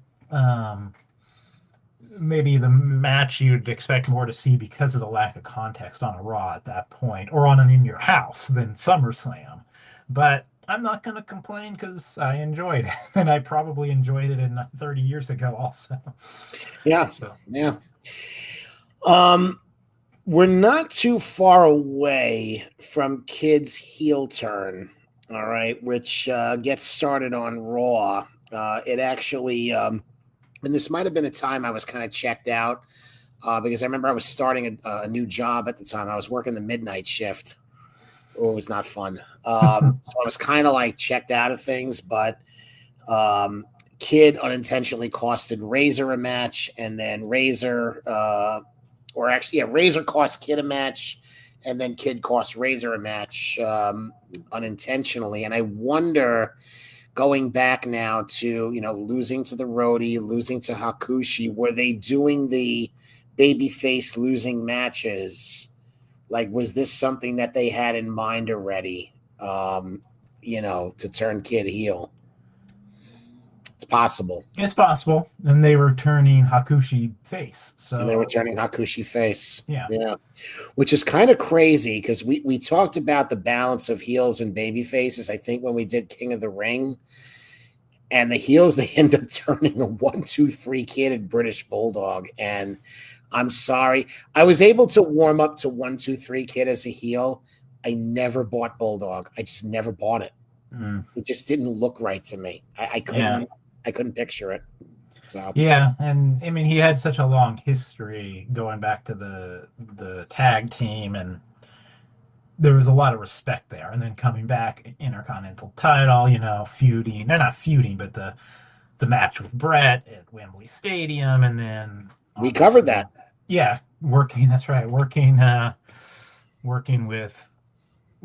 Brett against Owen and some of that stuff. So But I think it would work once again once you get to the new Heart Foundation with the whole faction. Yeah, In the moment, maybe as a singles guy when it initially happened, not as much. And Sean Waltman can play little prick. he could Like be the little prick. He he, can be. Yeah, I buy that, and he can work most of the match. and So he that can. does. I mean, the undersized thing typically is better for baby face, but I'm thinking of Wheeler Yuta a little bit right now. Where you're just that little annoying twerp, right? Like Right, it right. can work in your favor being a heel of that size. And when a heel of that size beats a baby face and then can brag about it, there's something there. So, of course, it wouldn't last that long and he's gone too. Correct, correct. Yeah, and cardio wise, I mean, if you're asking somebody to carry a match, a smaller guy could actually work. Where a baby face in peril that's a little bigger, maybe doesn't have to move around as much. Yeah. So it does, it does kind of work. There was a point, and I got to go back and watch it, but and this is what I was talking about with Hakushi. After a splash in the corner, by Hakushi, kid tries to start a comeback, but Hakushi misses the psychology of the moment, and kid wasn't going to cooperate. He then kicked the kid out of the ring, and then hit his handspring moonsault. So there was some kind of miscommunication. Mm. I'd have to go back and watch, but it was interesting that Wade noted that, Mm. and then he talked about Hakushi's bumping for baby faces. So we then go to Doc Hendricks talking to King Mabel, who says he has a big surprise for Diesel and the Bulldog, who had already turned heel at this point. So he actually teams with Diesel. It was supposed to be Diesel and Luger, but instead Bulldog comes in because Luger is tied up with something. I think he was in Atlanta or whatever. And he ends up turning on Diesel in the match against Mabel and Mo. And I thought even that part of it was weird too, because as it turned, well, you know what? We'll save it for the end of the night because that comes into play. That comes into play later on in the main event. With Luger and Bulldog. But at this point, we had already seen Bulldog show up in the arena. Like they showed him walking in with his gear and stuff, kind of like what they do today. And I like that. I actually like that part of it. So, Yeah. but yeah. All right. Match 2. Bob Holly against, you guessed it, Hunter Hearst Helmsley. his first pay-per-view. And Holly was basically his claim to fame this year was holding the tag titles for about a hot minute with the Yep. 1-2-3 kid. 7 minutes. Helmsley wins it. Counters a backdrop into a pedigree. 2.25 stars by Wade. Quote, nothing special, but a good match, minus the high spots of the previous bout. Yeah. That's about it. Yep. I got no notes on this. All right. Yeah, I got no notes either. Yeah. The one thing I will say, it was like a little plotting. And I'm like, boy, we were planting the seeds for Triple H slow matches early in his career, even in little, jobber matches. Yeah. Interesting that they opened the show too with the heels beating the baby faces back to back clean. Again, yeah. So, Yeah. yeah. All right. Another match that really don't have a lot of talking points. The Smoking Guns against the Blue Brothers. 6 minutes. The Guns win it. I didn't even note the finish. I think it was the Sidewinder for the finish. I think you're right. Yeah. Yeah. I don't think anybody cares, to be honest with No, you. I don't think anyone cares. Because there wasn't a major issue at stake. It was good that they kept it short. And you know what the thing is? The thing is about this was a time when there was really no elbow grease put into the tag division. Like you had teams like I think Well Done was here at this point. I can't remember.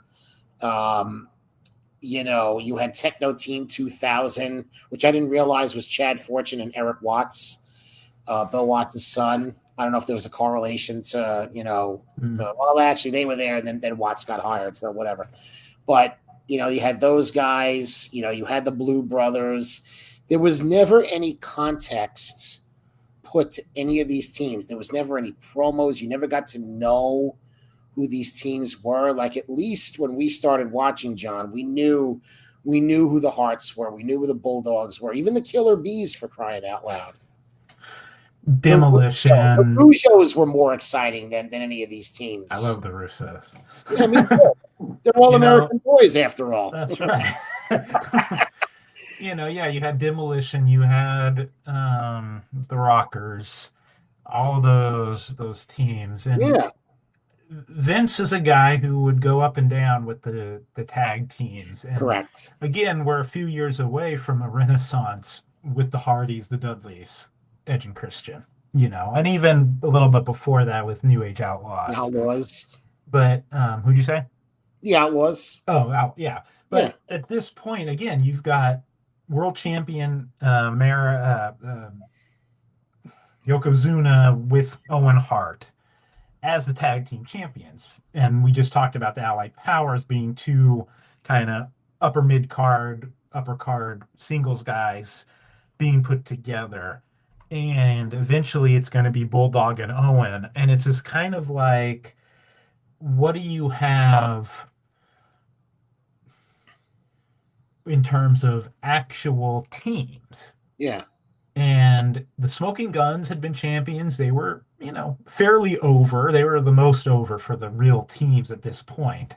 But again, how long are we until they're broken up?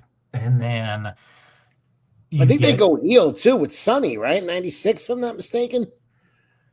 Yeah, that sounds right. I think they go heel. And then they break up and you get Rockabilly and you get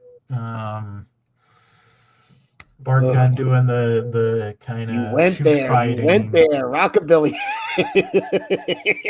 Well, we talked about, a little bit about Rhodey's journey, but how funny is it that one of Rhodey's opponents is Rockabilly? How funny is that? So, it's just the tag teams at this time.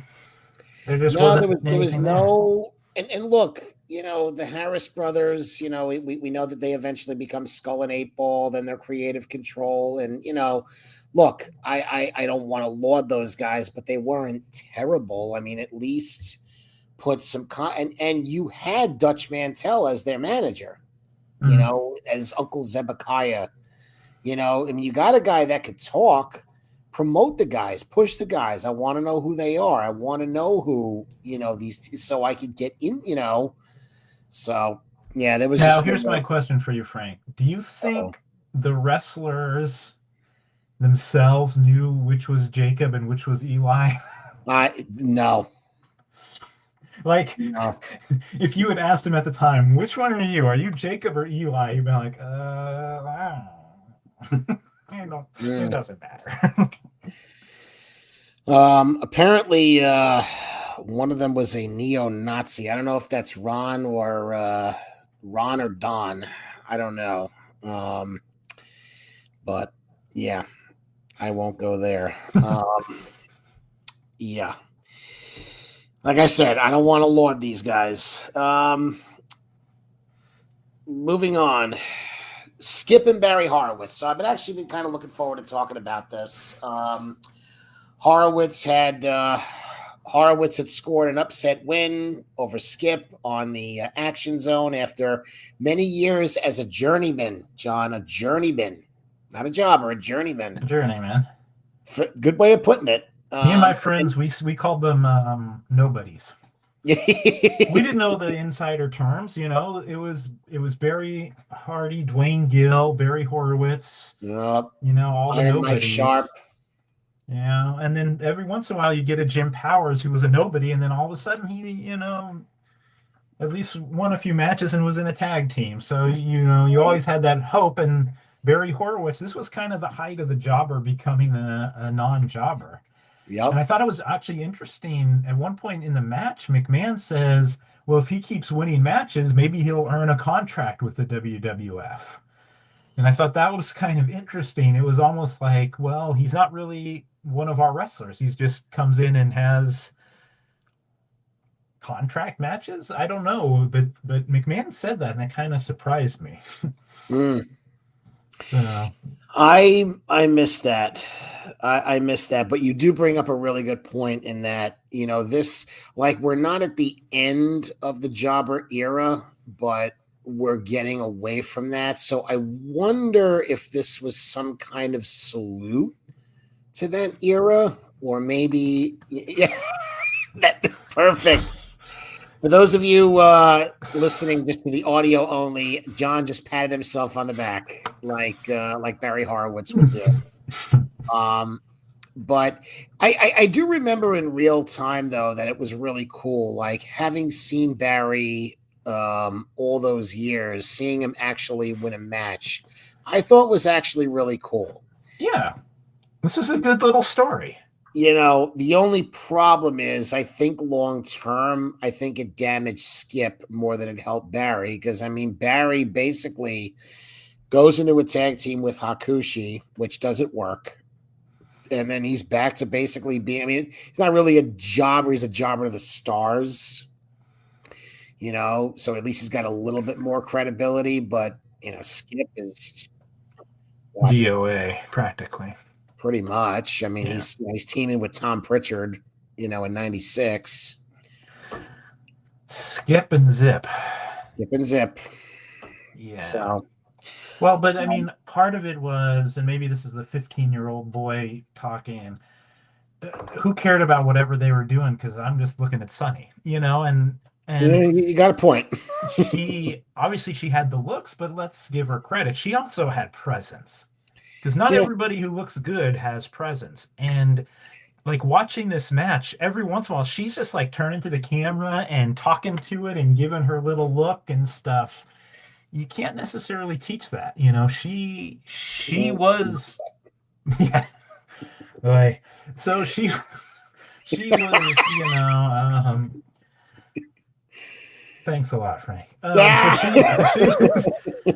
I'm having flashbacks to, I just threw John. For those listening, I just threw John off with the big cast. You can't teach that. Anyway, sorry about that. I'm having flashbacks to moonlighting with Greg Parks when I was on one of those episodes covering NXT when he first, shortly after he had come back from an injury, so they had big casts kind of just on a solo thing, and Greg asked me, what do you think about Enzo? And I said, he's the most annoying human being in the history of the world, and when he comes on, I just want to throw my TV out the window. And I think my opinion of him has not changed one iota in all these years, and it's been a long time since Greg had that show. So Greg has had 2 shows canceled since then. So I don't mean canceled, but Greg Parks, the man. We love anyways, you put me on a but Sunny, no, back to your point about Sunny, she was a big focus, and honestly, I mean, she was the star of the two. She was the star, for sure. And Chris Candido was a good worker. But again, we talked earlier, coming in with this Body Donna's gimmick with we're like, personal trainer, fitness gurus or whatever. At least it was athletic, unlike some of these other jobs. Yeah. But it wasn't a great gimmick. And he was in Sunny's, and unfortunately in real life too. A lot of sad stories with this. But, he was just in the shadow as a character and as a performer and as a person, and it just it didn't work out. And obviously she had her demons too, and so, but at the time she was Sunny was the right name. She was a beam of light, and you couldn't help but watch her. And you put this little, like I said, it was a good little story. It was a good match, and it had kind of that ending with Hakushi turning babyface to come out and distract Skip, and it worked for what it was. It did work. I mean, I don't think Horowitz had this great showing. I don't think, he like, I think it was just basically continuing, just continuing the story and, um, just wanting to, because if you want to put him in this team with Hakushi, well, I guess you got to have him win so he looks credible. Otherwise, you're teaming Hakushi with a loser, So, and again, I mean, Skip is kind of, not the same. Not. I mean, he was only in WWF for a short period of time at this point, but I don't think he was ever going to get to really that next level. Like, I don't, I think he could have been an IC champion. I think they could have went that way with him, but with Sonny being the star, and after this story, you basically, I mean, you had to kind of put him in a tag team, and that's really that was the next step. Yeah. So, yeah. The match itself was 11 and a half minutes. You already talked about the finish. There was a Barry chant during the Heat segment, so the crowd was at least into it. You mentioned the crowd overall, I would say, was pretty good. I think the crowd was pretty hot for the show. Yeah. Yeah. And again, and just to go back to our, I think this was like the only thing I thought about, and this is just for the sake of having a discussion. Should Steve Lombardi maybe have gotten this treatment? Because I felt like he was a little bit more. I felt like he did a lot more for the company. Serving a lot of roles and things like that. Like, I almost wonder if he should have got it. I mean, I guess Barry was a little more likable. I think that's what it is. Yeah. Yeah. Yeah. Yeah. Yeah, I think that's ultimately what it was. Yeah. Steve probably wasn't that likable. No, you're not going to get the same sympathy. And Right. Yeah. Makes sense. Okay, we then go to Dean. So, by the way, earlier, Dean Douglas, Dean Douglas, said he was going to take us all to summer school, and he was going to be grading the matches. So he gives Barry Horowitz, or he gives the referee an F for allowing Horowitz to win via a distraction, and he gives Horowitz an S for being a slacker. And then he talks about vivification before that, which I listened to it, and I'm like, I'm not writing any notes on this because this was also what? At least occupation, another occupation, and another DOA gimmick. I mean, where are you going to go with this? Yeah. And I guess it just wasn't going to be anything, and we know ultimately where Douglas does go with it. Yeah, I mean, he does get politicked. He does get politicked by the Clique, so they didn't help. They didn't help the situation. I might be in the minority, but I thought, like, what I thought it was the Genius brought back, but someone that could actually win matches. Yeah, I mean, there's a little bit of that in there, sure. But the Genius, he had a charisma about. I mean, he owned the gimmick, like we talked about. I'm not sure Dean Douglas owned the gimmick, but I don't fault him for that because it's kind of. I think he did, maybe the best he could with it, but it's just at least like the Genius had the poems, and he had the and he had the association with Perfect, which helped. But but again, like, was it one note? Let me ask you that. Was it one note? Yeah. I mean, it's just, I'm going to give wrestler an F. I'm going to give wrestler an A. Who cares? It's making me think, right. Why are it's making me think about? Making me think about IRS. Oh You yeah. don't pay your taxes. You don't pay your taxes. You don't pay your taxes. You fail. You fail. You fail. Yeah, it's a sadistic teacher gimmick, but they made him a dean because Dean Douglas is alliterative. And like, it's one note, and it's also like, why would you care? If you're Vince McMahon, like, why would you want to throw to Dean Douglas in the back to hear what he had to say about that last match? Like, who cares what this guy has to say about that last match? I'd rather send it back to Doc and get an interview with, you know, Barry Horowitz, and let's see what he thinks. He just won another big match. He's on a roll. Sure. To me, Yeah. that's much better use of time. Yeah. And obviously, you're introducing him. They are gonna do a little bit with him, but um, it's not gonna last long, and it's not surprising. And the nail and Zach, the nails on a chalkboard thing was so annoying. Yeah, that actually irritated me a little bit. Yeah, I was like, ugh. Yeah, no, I think that's fair, and I think I think you actually turned me around on it a little bit because once I put it in that context, it's yeah. And he wasn't gonna listen. If you watched any of Shane Douglas in ECW in '95, you want that Shane Douglas. You don't want this. But right.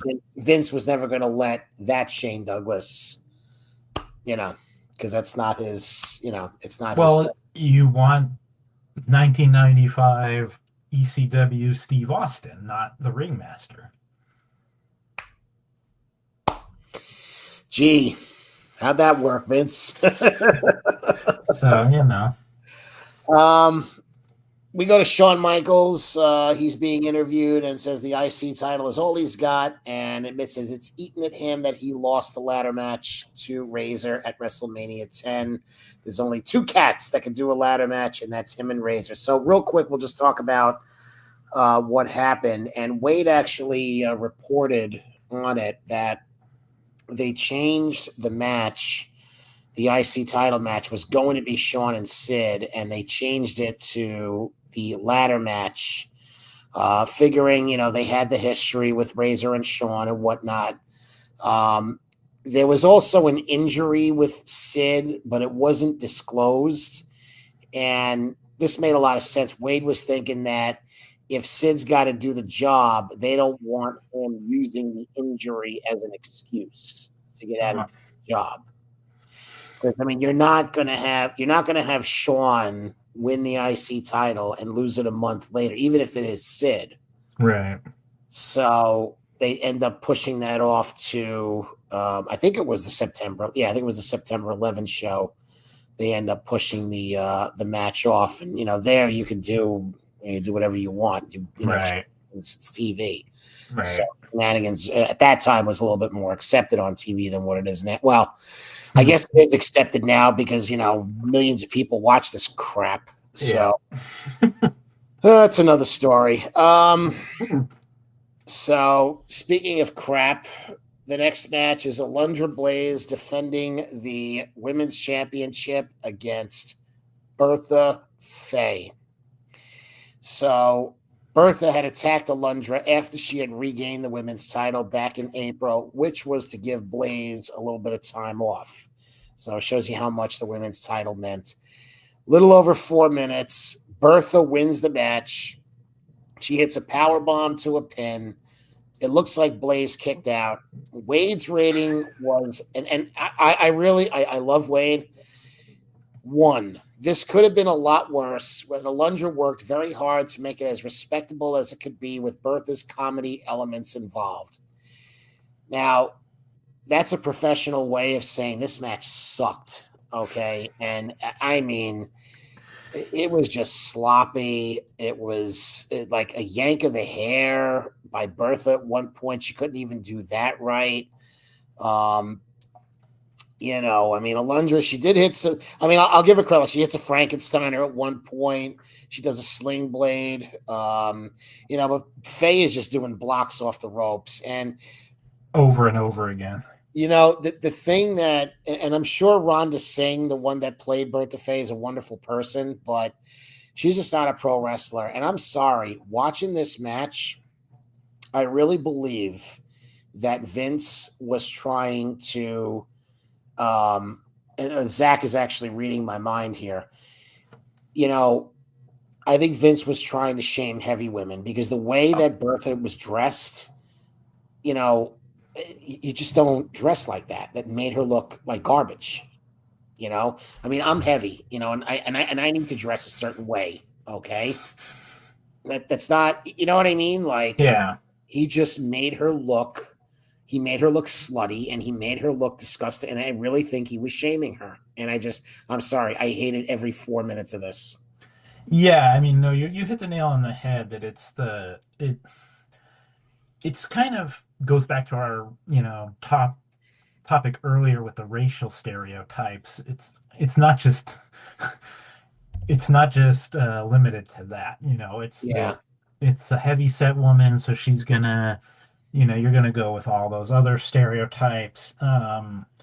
And I would have much rather seen Bull Nakano here than Bertha Faye. And but yeah, I mean, not a good match. Like I said, I like the show a lot, but this was not part of that, not part of that equation. So we don't have to talk too much about it. It was, I mean, it's at least, I guess you could say, at least the women were booked on the show, but women's wrestling meant nothing in WWF in 1995.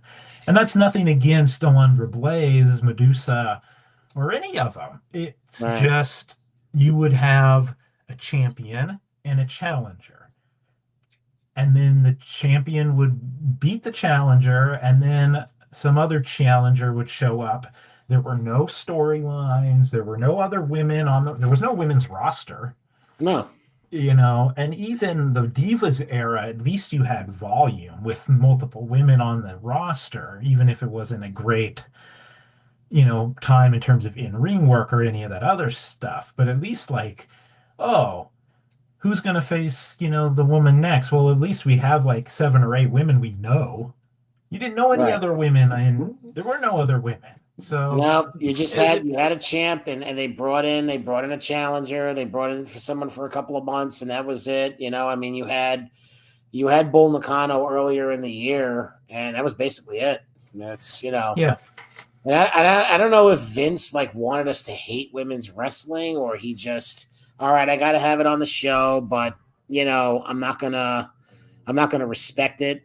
So the people, I don't know what his motivation was, but. Yeah, it's almost like better to not even have it at all. I hate to say that, but you know what I mean? It's almost better not to have it at all than if you're going to do it like, I don't even want to say half-assed, because I mean, it's not even half as ass, It's like maybe a quarter at the best. So, quarter is. Just. Yeah.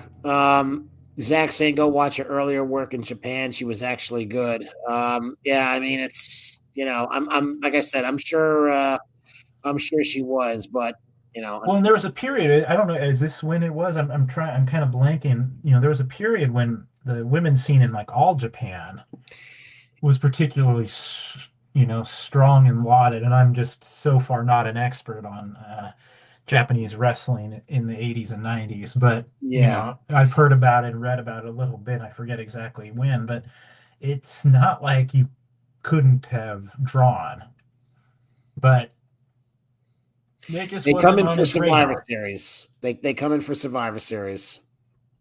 So, but unfortunately, it's, and as we'll talk about when we get to it, it's not featured. That's not. It's just more like, we got to do it. So, right, and they're not gonna handle that well the way like when they brought in some random wrestlers from AAA, a few years later, if I remember correctly, or whenever that 97. was 97. It didn't make a difference, because it's just like an average viewer is watching like, who are these people? Right. And they don't put the elbow grease into telling you, so you never find out. All right, next match. We don't have to spend a lot of time on. It's the casket match between The Undertaker and Kama. This goes back to WrestleMania, where Kama stole The Undertaker's urn. This goes about 16 and a half minutes. And this was the time where the creatures of the night, the freaky fans, were showing up at ringside. At one point, Kama actually destroys the black wreath and attacks one of the creatures of the night. 16 and a half minutes. Undertaker wins it. He gives Kama the tombstone and rolls him into the casket. Wade's rating 1 3/4. Quote, the match seemed long just for the sake of being long rather than displaying athleticism of getting over a storyline. Yeah, I mean, this thing, cut it in half, and I think it would have been fine. I mean, I know they're buddies. I think I liked it better than you guys. Okay. I mean, again, not like saying match of the night or anything, but I thought for what it was, maybe because the casket match hadn't been done to death quite yet, there was some novelty to it. And I think maybe also comparatively speaking to some of Undertaker's other opponents, like this is much better than, King Kong Bundy and some of those guys. That's fair. Yeah. And Kama was a big guy, but he could move a little. He could work a little. And he wasn't so big that Undertaker couldn't do moves on. Like Undertaker could tombstone him. He could choke slam him. Yeah. He couldn't do those to guys like Mabel and Bundy, and Yokozuna, where you're looking for some other kind of move to finish a match. Yeah. It's like, he could, and, there's a little bit of cheesiness with them both going into the casket at one point. Yes. Maybe a little overbooked there, and a little too gimmicky, a little too cute with that one. And look, I'm not going to argue it couldn't have been cut short. I wouldn't necessarily say half, but go from 16 down to 12 and cut out a little bit of the cutesy stuff. But no, I thought it was a pretty good match. And Undertaker, we're not to the great Undertaker matches yet. We're a few years away from some of those, but he's showing some flashes, where he's moving around a little bit more than when he was the really dead man, 91, 92, so stiff. I hated, in hindsight, I hated that version of The Undertaker. I liked when he started to show a little bit more life, but he was still, showing you, the core of what The Undertaker was, but listen, we know you're a human being and we know you're not dead. So, you know what I mean? Like, we get it. So, and I'll give it this. And I think your points are totally fair. Given that the feud lasted so long, it did need to be a fight. Right. So I did appreciate the fact that it was a fight. There was a lot of cuteness, with the camera. Like, I don't need the camera in the casket. Exactly. That's annoying. Okay, I don't need any of that stuff. At one point, like, like he throws. Excuse me. Undertaker gets thrown onto the or somebody gets thrown onto the casket. Undertaker gets clotheslined onto the casket, and it's like it wasn't open. Like, if you see the wrestler coming at the casket, why is it not open? Right. Unless it was just too quick. But whatever. I mean, these are small little points. But yeah, I didn't need the camera part of it. And again, the length, maybe a couple of minutes. Sure. But again, the feud had gone on for a while, so you do want to. Pay it off. I mean, so that's basically all I had to say about that. Kama, at one point, I did note this. Kama hits like a shake, rattle, and roll. Did you notice that? Yeah. I was like, what? Yeah. What's going on here? Not bad. Not bad. Yeah. So, all right. Next match. Speaking of The Undertaker, in a few years. We get Bret the Hitman Hart against Isaac Yankem, DDS, who eventually becomes the fake Diesel, but then more famously becomes Kane. So his gimmick is he is a very bad dentist and he hurts a lot of people and he has bad teeth himself. So, well, when you go to dentists, Frank, and you look at the two dentists, you go to the one who has the bad teeth because he's working on the one who has the good teeth. You don't go to the one with the good teeth because the one with the bad teeth is his patient. Yeah. So it's the same with barbers. If you got two barbers and one's got a good haircut and one's got a bad haircut, you go to the bad haircut one. Did Beefcake have a bad haircut? Well, He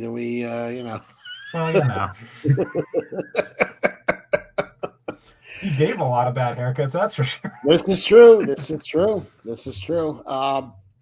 So Isaac is a henchman for Jerry Lawler, who had lost to Bret Hart in a Kiss My Foot match, the match we covered at King of the Ring. So this goes about 16 minutes. Bret wins it via a DQ. So the match breaks down. Jerry pulls Bret by the hair while he and Yankem are trying to get Bret's neck tied up into the ropes. And the ref's sitting there trying to break it up. But then eventually he gives Yankem the DQ. Wade's rating is 2.5, an entertaining match, although Yankem didn't show a lot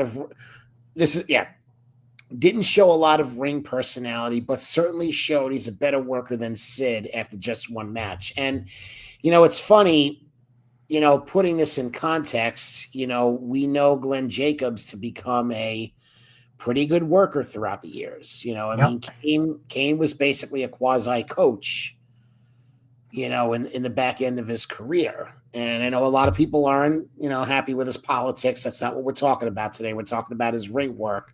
Right. My problem with this, right, and I was really interested to rewatch this because I saw this pay-per-view. I think I saw it after the fact. I think I saw it on VHS. I don't think I saw it live. I think I saw it after the fact. But my problem is once Glenn got in the ring and started working the match, I felt like I was just watching a professional wrestling match. I really this is supposed to be Jerry's henchman, and he's supposed to be this evil guy, and he's supposed to be destroying Bret, but he's just basically working a good match, and it was very disconnected. And that's one of the reasons. I mean, I think it's easy. I think it's easy for us to say, Isaac Yankem was a stupid gimmick. How stupid was that? But we could do that over beers. I think the problem is it's very disconnected. And we talked about this with other gimmicks earlier. Okay. We talked about it where, how does this translate to the in-ring? You talked about it when they brought Bray Wyatt back in 2019, when they did the Firefly Funhouse. Okay, this is great. This is funny. Ha ha ha. We still need to have a professional wrestling match after the bell rings. How does all of this connect to the in-ring? And I thought that the gimmick, the evil dentist, is very disconnected from what we ended up seeing in that ring. That's a good point. Yeah, I hadn't really thought about that. But, they did those vignettes, and I'm kind of remembering from 30 years ago, really trying to make him look sadistic. Right. But then there's not necessarily, Kane would develop it with Kane, especially the, correct. The sadistic part of his style, but it wasn't on display here. Like you said, it's a good match. You get Lawler kind of, with his stuff on the ring, on the announce team, and that was all fine. This is, an example of what we see so often today, which is they're not going to job Bret, and Isaac Yankem can't lose. So you get this, lame DQ finish which now is like every other match in WWE. But back then, maybe it was a little more rare, so you can forgive it. But and I mean, at least they made it clear disqualification. It wasn't just like the ref's throwing the match out. Uh, Ugh. a draw or a no contest or any of that BS. So, but yeah, you're the Lawler. We've talked so much about Lawler and Brett, and how ridiculously long their feud was. You're going on 2+ years now, Yeah. and there were definitely some good parts to it, but there was a lot of bad parts to it too. And you got to kind of think, could they have introduced Glenn Jacobs with a more natural gimmick character, not an occupation, in a similar way where he's being brought in by Lawler in a more serious way to have a serious feud with Bret Hart in a way that could actually launch him, whatever that more natural character. Whereas, like you said, a year from now, he's the fake Diesel. Right? I mean, it was, I think, just the next year, maybe a little over a year, but it's, and that was another DOA gimmick. So Ugh. obviously they saw something in him, and that makes sense. But it took a while for them to find something, and it's kind of interesting when I think about it. I never thought about this until just now. Jerry Lawler's evil dentist, fake Diesel, Undertaker's brother. Even the one that finally sticks is connected to an established wrestler. Mm. He never had just his own thing. He never had his own thing in WWE. No. It's kind of interesting to think about. Yeah. And it Yeah. worked out for him. I mean, don't get me wrong. He was a huge star, and he had a really good career. But it's interesting to think about that he never got just his own kind of, I'm, Glenn Jacobs, and here's my deal. And he's always connected to somebody else. I'm trying to. I know he worked. I mean, he worked. He worked before he got to WWE, and Yeah. I'm just trying to see what his. I probably should have. Yeah. So he. I mean, he was working. I mean, he was working in WCW. Angus King. Oh boy, that's not. Yeah, then he was working. Basically, he was jobbing. He actually lost to Sting, believe it or not, in WCW. So he was just kind of bouncing around. Then he was working for Smoky Mountain. He was working for Cornette. That's it. The Unabomb. That's it. Yeah. Yep. And Zach, as I look it up, Zach comes through. He was the Unabomb. That's what it was. And I feel, yes, and this is what I had found on Facebook the other day. He actually worked Undertaker. When they were working with Smokey, he worked Undertaker. Interesting. Unabomb. Yeah. So my other note on this match, real quick, is just he wasn't wearing shoe risers yet. Like, he's a tall guy, but he's clearly not as tall as Kane. Yeah. For sure. I thought it was quite noticeable. He's a tall guy. And we're not debuting him here as Kane because it doesn't work. I mean, although, like, I don't know, could you have debuted Kane now and then, maybe that kind of wakes up the because Undertaker ain't doing a damn thing worthwhile. They had to get Undertaker out from the ministry, not the ministry, the corporation. Yeah. They had to get him out of that before. But no, I think it's probably too early because he had been a heel. You needed more time. And it's ultimately Mankind that brings the heel turn from Paul Bearer. Right. And the boiler room. Bearer needs to be the heel to bring him in. So, and they hadn't turned Paul yet. So, yeah. So it's a little early. It does. It doesn't work. It doesn't work. And I'm guessing anyway that this was meant to be short term. Like this wasn't meant to be a long term gig. Maybe so not. Yeah. So okay. Let's move along here. We are up to the last two matches. So we get to the ladder match. We talked about the setup to it. We talked about the fact that they had worked at WrestleMania 10. It was one of the matches of the year, and this is it's a little bit different because Shawn is actually a babyface at this point, and Razor was the babyface as well. He gets interviewed before the match, and he goes, history has a chance of repeating itself, citing the fact that he won the first match, and says, your pain is my pleasure. And he calls Shawn boy toy many a time. So, we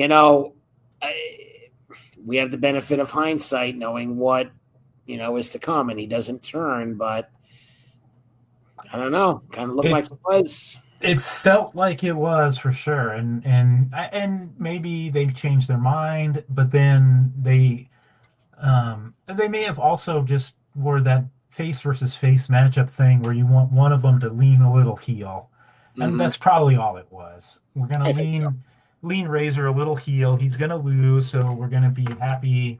Fans love Razor, but if we lean him heel, fans will be happier to see Michaels win in the end. And not going to do a turn, and the match worked fine for that. The turn would have happened after the match, not during the match. Didn't really affect the match, I don't think, because you could have done the turn at that point. But the way they laid out the match, in other words, it didn't really affect that one way or another, I don't think. But I have an idea, but I'm going to save it for In Your House 3. Because I got to think about it a little bit more. But there's something that I think they could have done, but I'm going to save it. It's a good cliffhanger. It's a good hook. Little teaser for next time. And they also, they pivoted away from Shawn versus Sid, thinking that Razor and Shawn would be a better match. My note is, no, really? Sid? You mean Razor is going to work a better match than Sid? No, come on. Yeah. Shocking. So, anyway, okay. So this goes about 25 minutes. You're finished. It's actually a little bit of a botch. So after both men attempt to climb their respective ladders, Razor tries to edge Shawn, but Shawn backdrops him over the top. Shawn climbs his ladder, but he slips as he grabs the title that was actually supposed to be the finish. But he threw a tantrum. Yeah, did you notice that too, right? He was big time. He was so embarrassed. He was pretty embarrassed, actually. Very upset. Yeah, I don't. Wade has the set of 5, and I don't want to. We're 2.5 hours into the show here, but sure. Wade's cover story in his newsletter. It's edition 351. Okay, and if you're VIP listening to this after, you have access to it.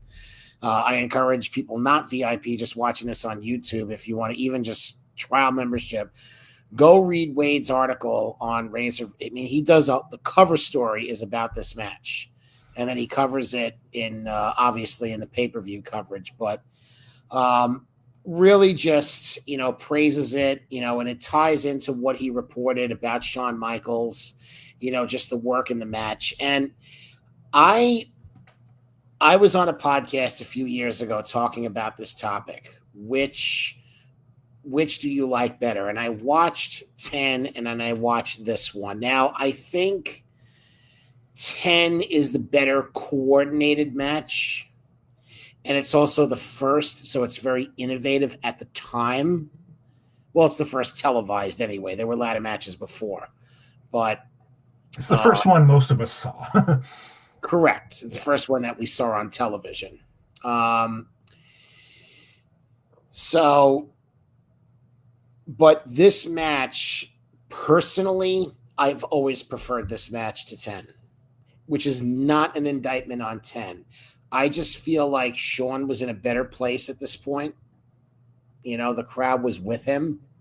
Razor was in a better place. He's got a year and a half more experience at this point. Because you got to remember, even back then, Razor was still kind of working out the kinks. So we're a lot further along. Both guys are clearly cemented as top guys in the company. Whereas at that point in '94, they're still kind of trying to, you know what I mean? So still kind of trying to find their way. Not find their way, but they're really not, ingrained in that top spot the way they were at this point. And this, like, it wasn't as polished, and I liked it because it felt more like a fight. It felt more like two guys really trying to, go at it to to win the IC title. So Right. just take it away, talk about the match. Yeah, I mean, I'd have to go back and watch 10 again. I mean, I've seen it, but not that recently, Yeah. to try to parse, which one was better. But obviously they were both great, and they were both great in their own way. And I think maybe, you do it once and you're not really sure what you can do. But then now you've been through it. Now you've kind of got an idea. What can we do with these ladders? How can we build, on what we did and the last time, and what can we do different? Let's try some new things. Let's get 2 ladders, Right. I kind of found it's just so funny how different the ladder matches were back then, where you just had one ladder way down the aisle. I had just forgotten about that you had to fight in the ring for a while to incapacitate your opponent to go get the ladder. Now there's 17 ladders around the ringside for the Yeah. ladder match. I wonder if we could do something maybe in between. But anyways, Yeah. and I also thought, give him credit. Razor gets that second ladder out, and McMahon says, we have to have a second ladder in case the first one gets broken. So they had like a good story reason why there is a second ladder under the ring. And so that worked. You're getting a little bit of play with the 2 of them up on the ladder.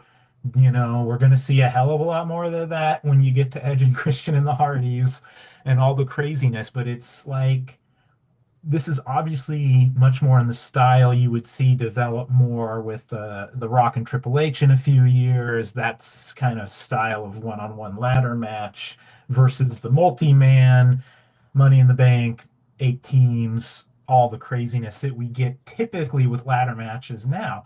And I'm Yeah. not trying to dissuade those. I mean, those are really fun car crash kind of things, and they can be really entertaining. But I wish, again, maybe a little bit more variety.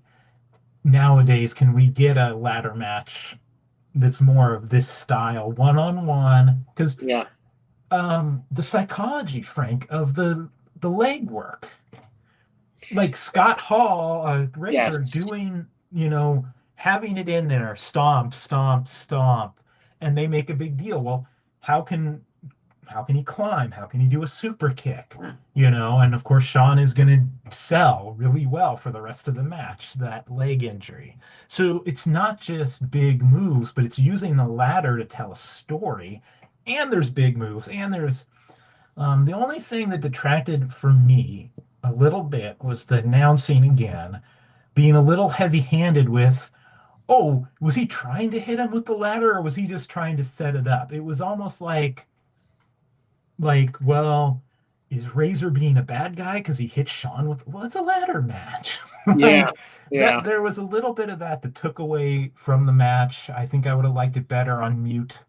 Although I will say, I like Doc Hendricks. Remember I said earlier, the announcing got better when Doc came out because he was cheering on both guys, and Vince was like, you were cheering for him. And he's like, I keep telling you, I'm not for either one. I just am caught up in the moment.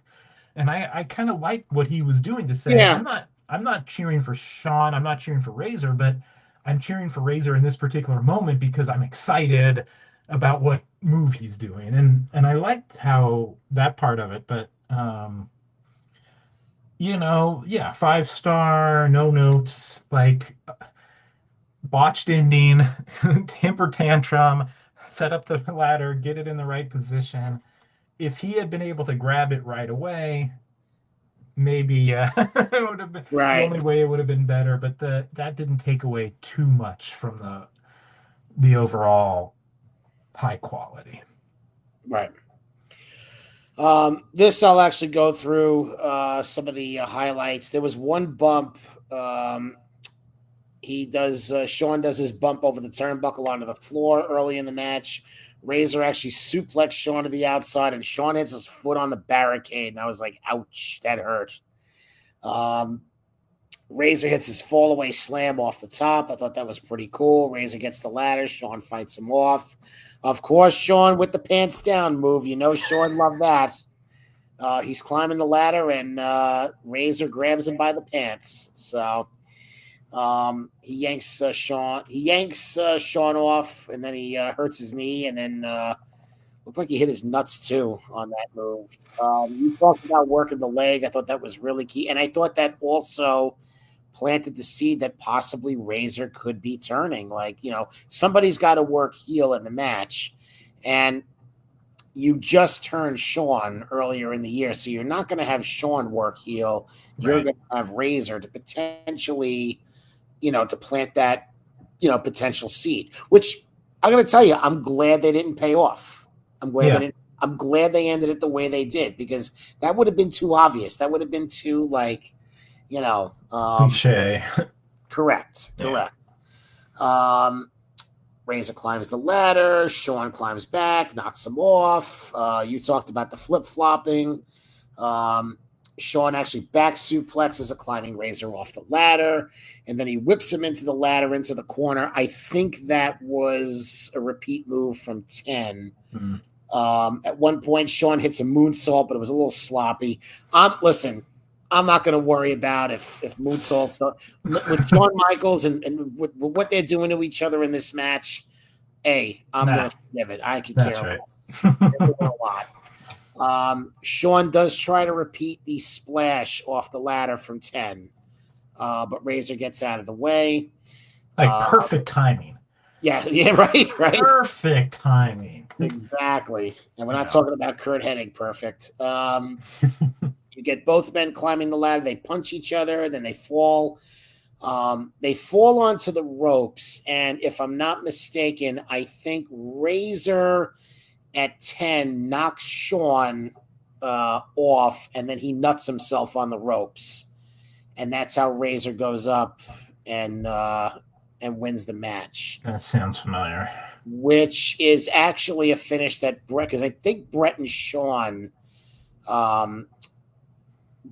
actually do this on a house show, right? And that's because Brett had done them. Brett had done them in Stampede, so he introduced the show or the concept, and then McMahon stole it and gave it to Sean. Stole it, right? Well, they did a house show. They did a ladder match on a house show, and they did that finish. And Brett's like, "You stole my finish." Right.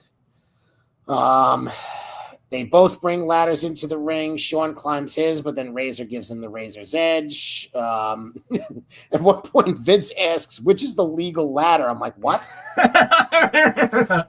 What? And then he said, or does it matter in a match like this? Like, huh? What? Yeah. So Sean starts getting up. They each climb a ladder. Sean kicks Razor off. Sean reaches for the title, but then it's too far. And then we talked about the finish already. Yeah. No, this is a great match. I would encourage anybody, if you're going to go back, watch 10 and then watch this. Watch them side by side, and then, everybody's going to have a different opinion on it. I just feel like this is more rewatchable. Not that I shouldn't say 10 isn't, because 10 is rewatchable as well. But I don't know. This one just hits a lot better than 10. But that's no indictment on 10, because I enjoyed 10 in real time. So, right. And you're not gonna like have an argument with somebody who says I like 10 better. You're 100%. right. If you like 10 better than you like this one, all the power to you. This is just my personal, my personal preference. Yeah. So after the match, Sean grabs the title, or Razor grabs the title from Sean because he wants to hand it to him personally, and they shake hands and they hug. So, like I said, I'm glad they ended it. It would have been tongue in cheek. It would have been too cute if Razor turned. So, but they also left it that he could. So they gave themselves a couple of ways. After the match. So we then get to Dean Douglas, who describes the word bad. He talks about Razor's performance. And then basically Razor comes in and they start going at it. And Razor says, "You're all fluff and no stuff." And then they brawl. Douglas attacks him from behind, and then Razor knocks him down. So they're basically setting up the Razor. So I do appreciate, whether you like the Douglas gimmick or not, I do appreciate that they set up the next opponent. And it's a good opponent. It's a good opponent for Razor. It's a good opponent for Shane Douglas. Yeah. So then Diesel gets interviewed, and I got to tell you, John, I was enjoying Diesel's interviews for a little while because he sounded more like a real person. And I know we talked about it at King of the Ring, the one that he did with Bam Bam. It felt very real. It just felt like two guys talking about a fight. And in this one, he just sounds like Diesel again. Yeah, not too good. No. Now he's going to get medieval on Mabel, and I'm like, so yeah. Anyway, your SummerSlam World Title program is Diesel against King Mabel. So, unlike today, King of the Ring did not set up a world title match. It was actually, as you mentioned when we reviewed In Your House, it was Mabel attacking Diesel on the outside while he was a lumberjack. So that sets it up. This goes about 9 minutes. Diesel wins it, so he clotheslines Mabel off the second rope to a slow 3 count because there was a ref bump earlier on, and I noted that you could tell Diesel is hurt the way he's walking. Wade had this at a 2, quote, "I like this match more than most. I thought Mabel put in a good showing, and the match psychology, while a bit rushed at the end, didn't have any gaps. Both guys obviously worked hard to overcome some of the shadow of the ladder match." So here's my summary of it, okay? And I know my friend Justin would agree. This is SummerSlam. This is supposed to be one of your premium events. And Zach is reading my mind. I can't believe Mabel actually main evented a major pay-per-view. That's the point, is that you have King Mabel. Now, the problem is that contradicts what we've been talking about, because if we're putting our opinions of Nelson Frazier to the side, okay, Nelson Frazier being Mabel, of course, Mabel wins King of the Ring, and he gets the title program against Diesel at SummerSlam. That's the way you do it when you push somebody like that. So you're damned if you do, you're damned if you don't, because, okay, if you're not going to give the King of the Ring the world title program, who's getting it? You already went through the program with Sid. I mean, the only thing you could have done is, instead of having Diesel work Sid In Your House, save some time, let him recover from the elbow injury, and do Diesel versus Sid at SummerSlam. Yeah, that would have made some sense for sure. I don't know what main events In Your House too, though. I mean, I guess Shawn and Jarrett could main event with the IC title. I mean, you'd like to think so. But yeah, and it's In Your House. It's not like you need the strong main event as much as, SummerSlam or WrestleMania. This is, your second biggest show of the year. And they didn't have necessarily, it's not like the Royal Rumble where the winner faces the champion. You don't have that. Right. So you could go off, you can have, it's not like you did it with Owen because it was Owen and Brett, more than because he was the king of the ring.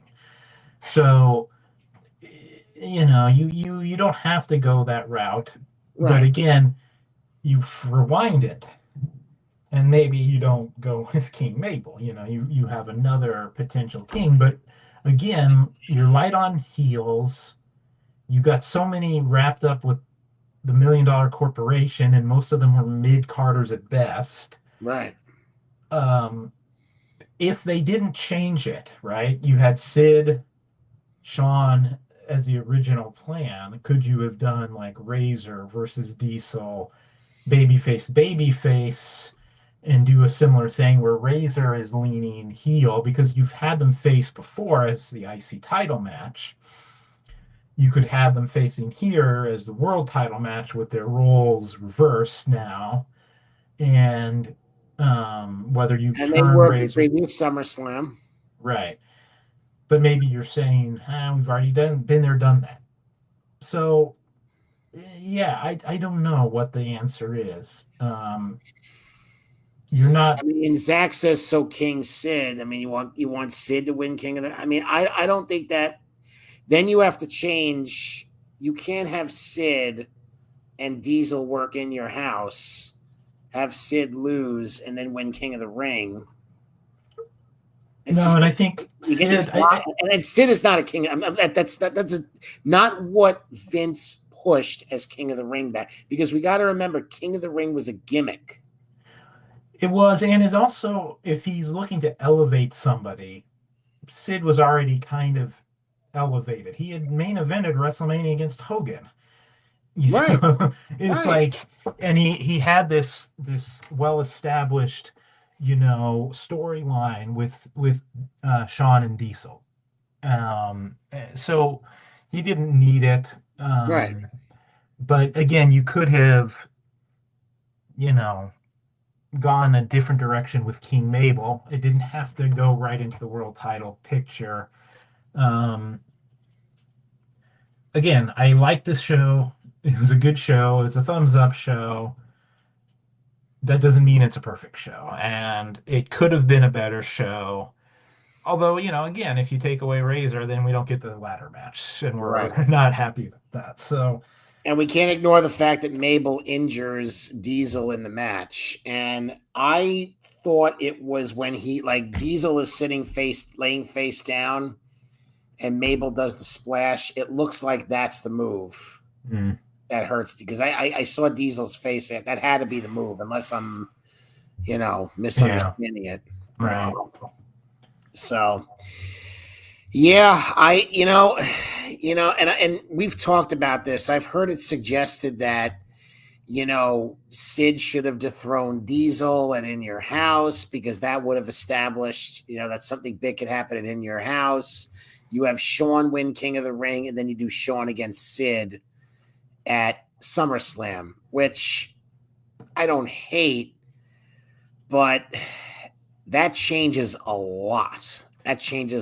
Because what are you doing with Diesel at that point? I mean, you could have justified, because I think the elbow injury was already in place, and they just sold it as he got hurt via the Sid powerbomb. So, I mean, you could have gotten away with it where you could put Diesel to the sideline. Sid wins the title. Shawn wins King of the Ring. Shawn beats Sid. Now Shawn's your champion. Diesel comes back. Diesel challenges Shawn. Yeah. Yeah. I mean, that's a possibility. Where does that leave Bret Hart? Where does that leave Razor Ramon? It changes so many things. There's a lot of players. It's just, Yeah.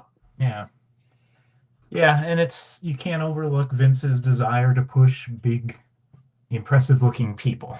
Yeah. And, that's what Mabel had going for him. And, when you when you chronicle the history of King of the Ring winners, there's always going to be Mabel, is always going to be the one that people are going to bring up as being, at the bottom of the list. And Yeah. it is what it is. And, years later, he's Big Daddy V, and, he Ugh. makes a pretty good career for himself. I mean, give No, him he credit, lasts. He but he lasts. had some longevity. But yeah, it wasn't ever going to be, you know, it never was going to be a great work rate situation when you've got him involved, and you've had Sid involved, and you had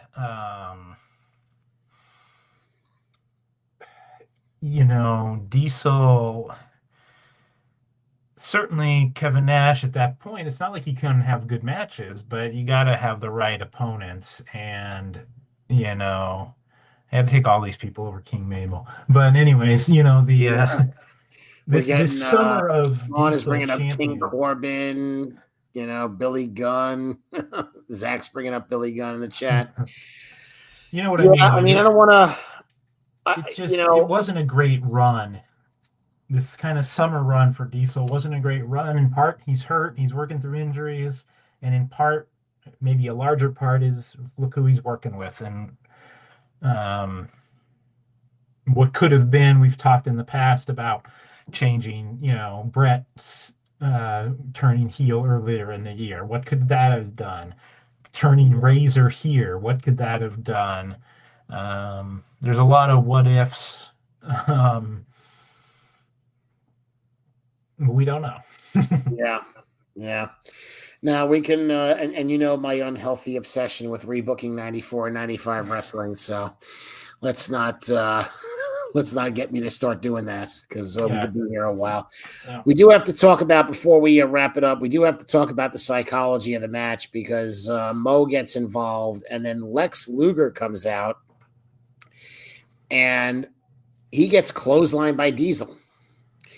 And after that, he just comes back and starts going after Mo, and they fight to the back. So it's like, yeah, we're good. Don't worry about it. They don't even address it. And it was weird, very weird. It was a very weird finish, and tied to that was, okay, Mabel promised a big surprise. Where was it? What was the surprise? Mo helping out? Like, that's your big surprise? There was no Bulldog, which I'm okay with that because there's no interference. But what was the point of him showing up early, and then not the seeds? Yeah.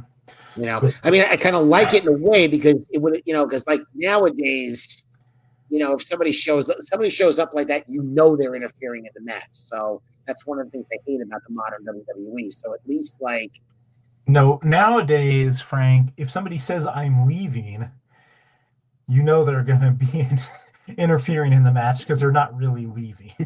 Right. But right. I think it's, we'll do the then and now thing. So Mabel promises a big surprise because you want the fans to think Lex Luger is the big surprise. That's the answer. He doesn't have a big surprise, but you have him say it so that fans think Luger is the big surprise. You think Luger's turning the way Davey Boy turned, but he's not, so it's a swerve. Just like Seth Rollins and his stupid fake knee injury, which was to swerve the fans, not CM Punk, not kayfabe. And that's all this was. This was, we're going to swerve the fans by doing something that doesn't have a payoff.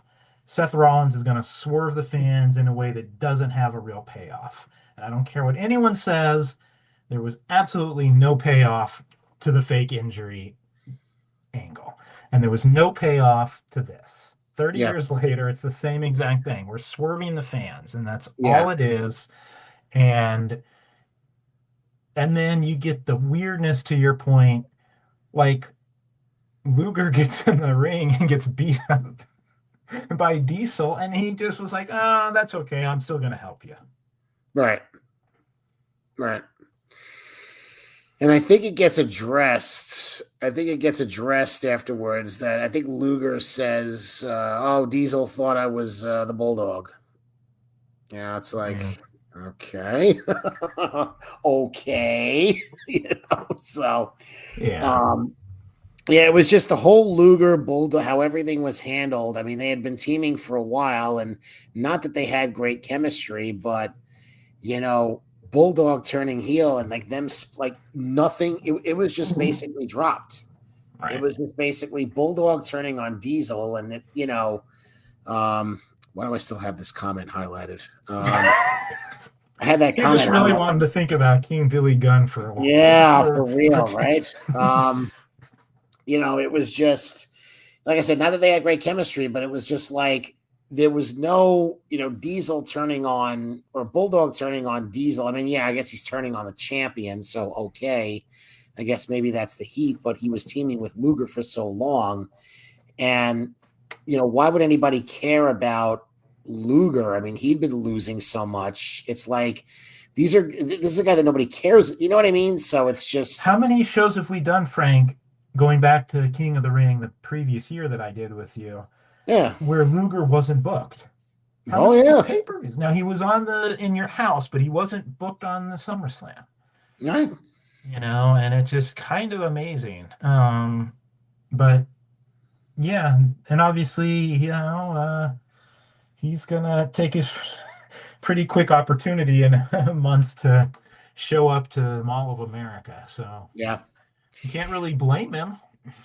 And this is the time we can, and before we take this home, this is where we can kind of write the tombstone for Luger's career. I mean, I think in retrospect, looking back on it, we've basically done the last year. Um, I think two failed gimmicks that didn't connect with the crowd, and then just being thrown into a tag team and not being not given a chance to do what he was able to do in Crockett earlier, because I remember seeing Luger. I wasn't following Crockett week after week after week, but I had seen Luger and I'm like, that guy's pretty good, you know, Right. and Vince just never gave him the chance to be that Lex Luger. And I think Luger could have been a key that could have made 95 so much better. I mean, even he could have been a king of the ring as a heel Mm. and gotten the title match. I mean, Luger against Diesel to me is worlds better than Diesel versus Mabel. I mean, would it be a 5-star match? Probably not, but it'd be better than Mabel. I'll tell you that much. With a heel like total package like Lex Luger. Yeah, I mean he got the shaft in part because of the steroid trial and Vince wanting to go a different or being forced to go in a different direction because of his not wanting to present somebody so obviously roided up.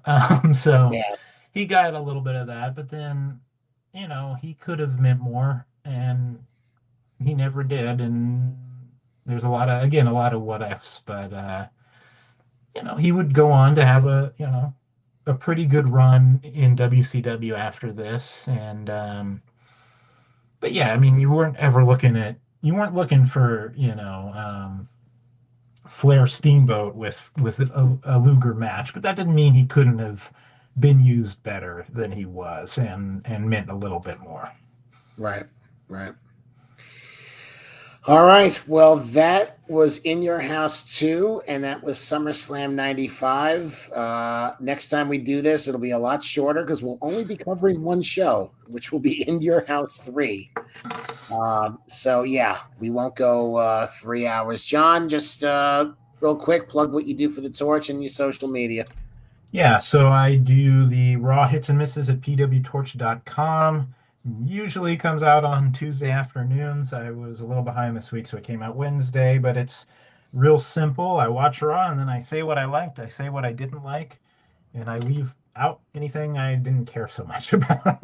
There you You go. can follow me on Blue Sky at Jon Mezzera, JonMezzera. That is my only socials, and yeah, that's it. And I do this year at least. Yes, yes. This has been awesome, and I look forward to the next show where we cover the next In Your House. As I mentioned, you could follow me and thank you, Zach. Great show as always, guys. I appreciate Thanks, you. Zach. Thanks, Appreciate the Sean. comments. Sean, Justin, Azan was on earlier. The other Sean. The other Sean Radican, everybody that checked in. Appreciate all you guys.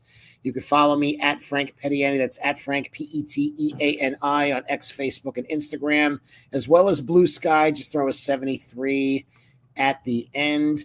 And we will see you next month covering In Your House 3. And remember, when you are looking for nostalgia, you have come to the right place where we talk pro wrestling then and now.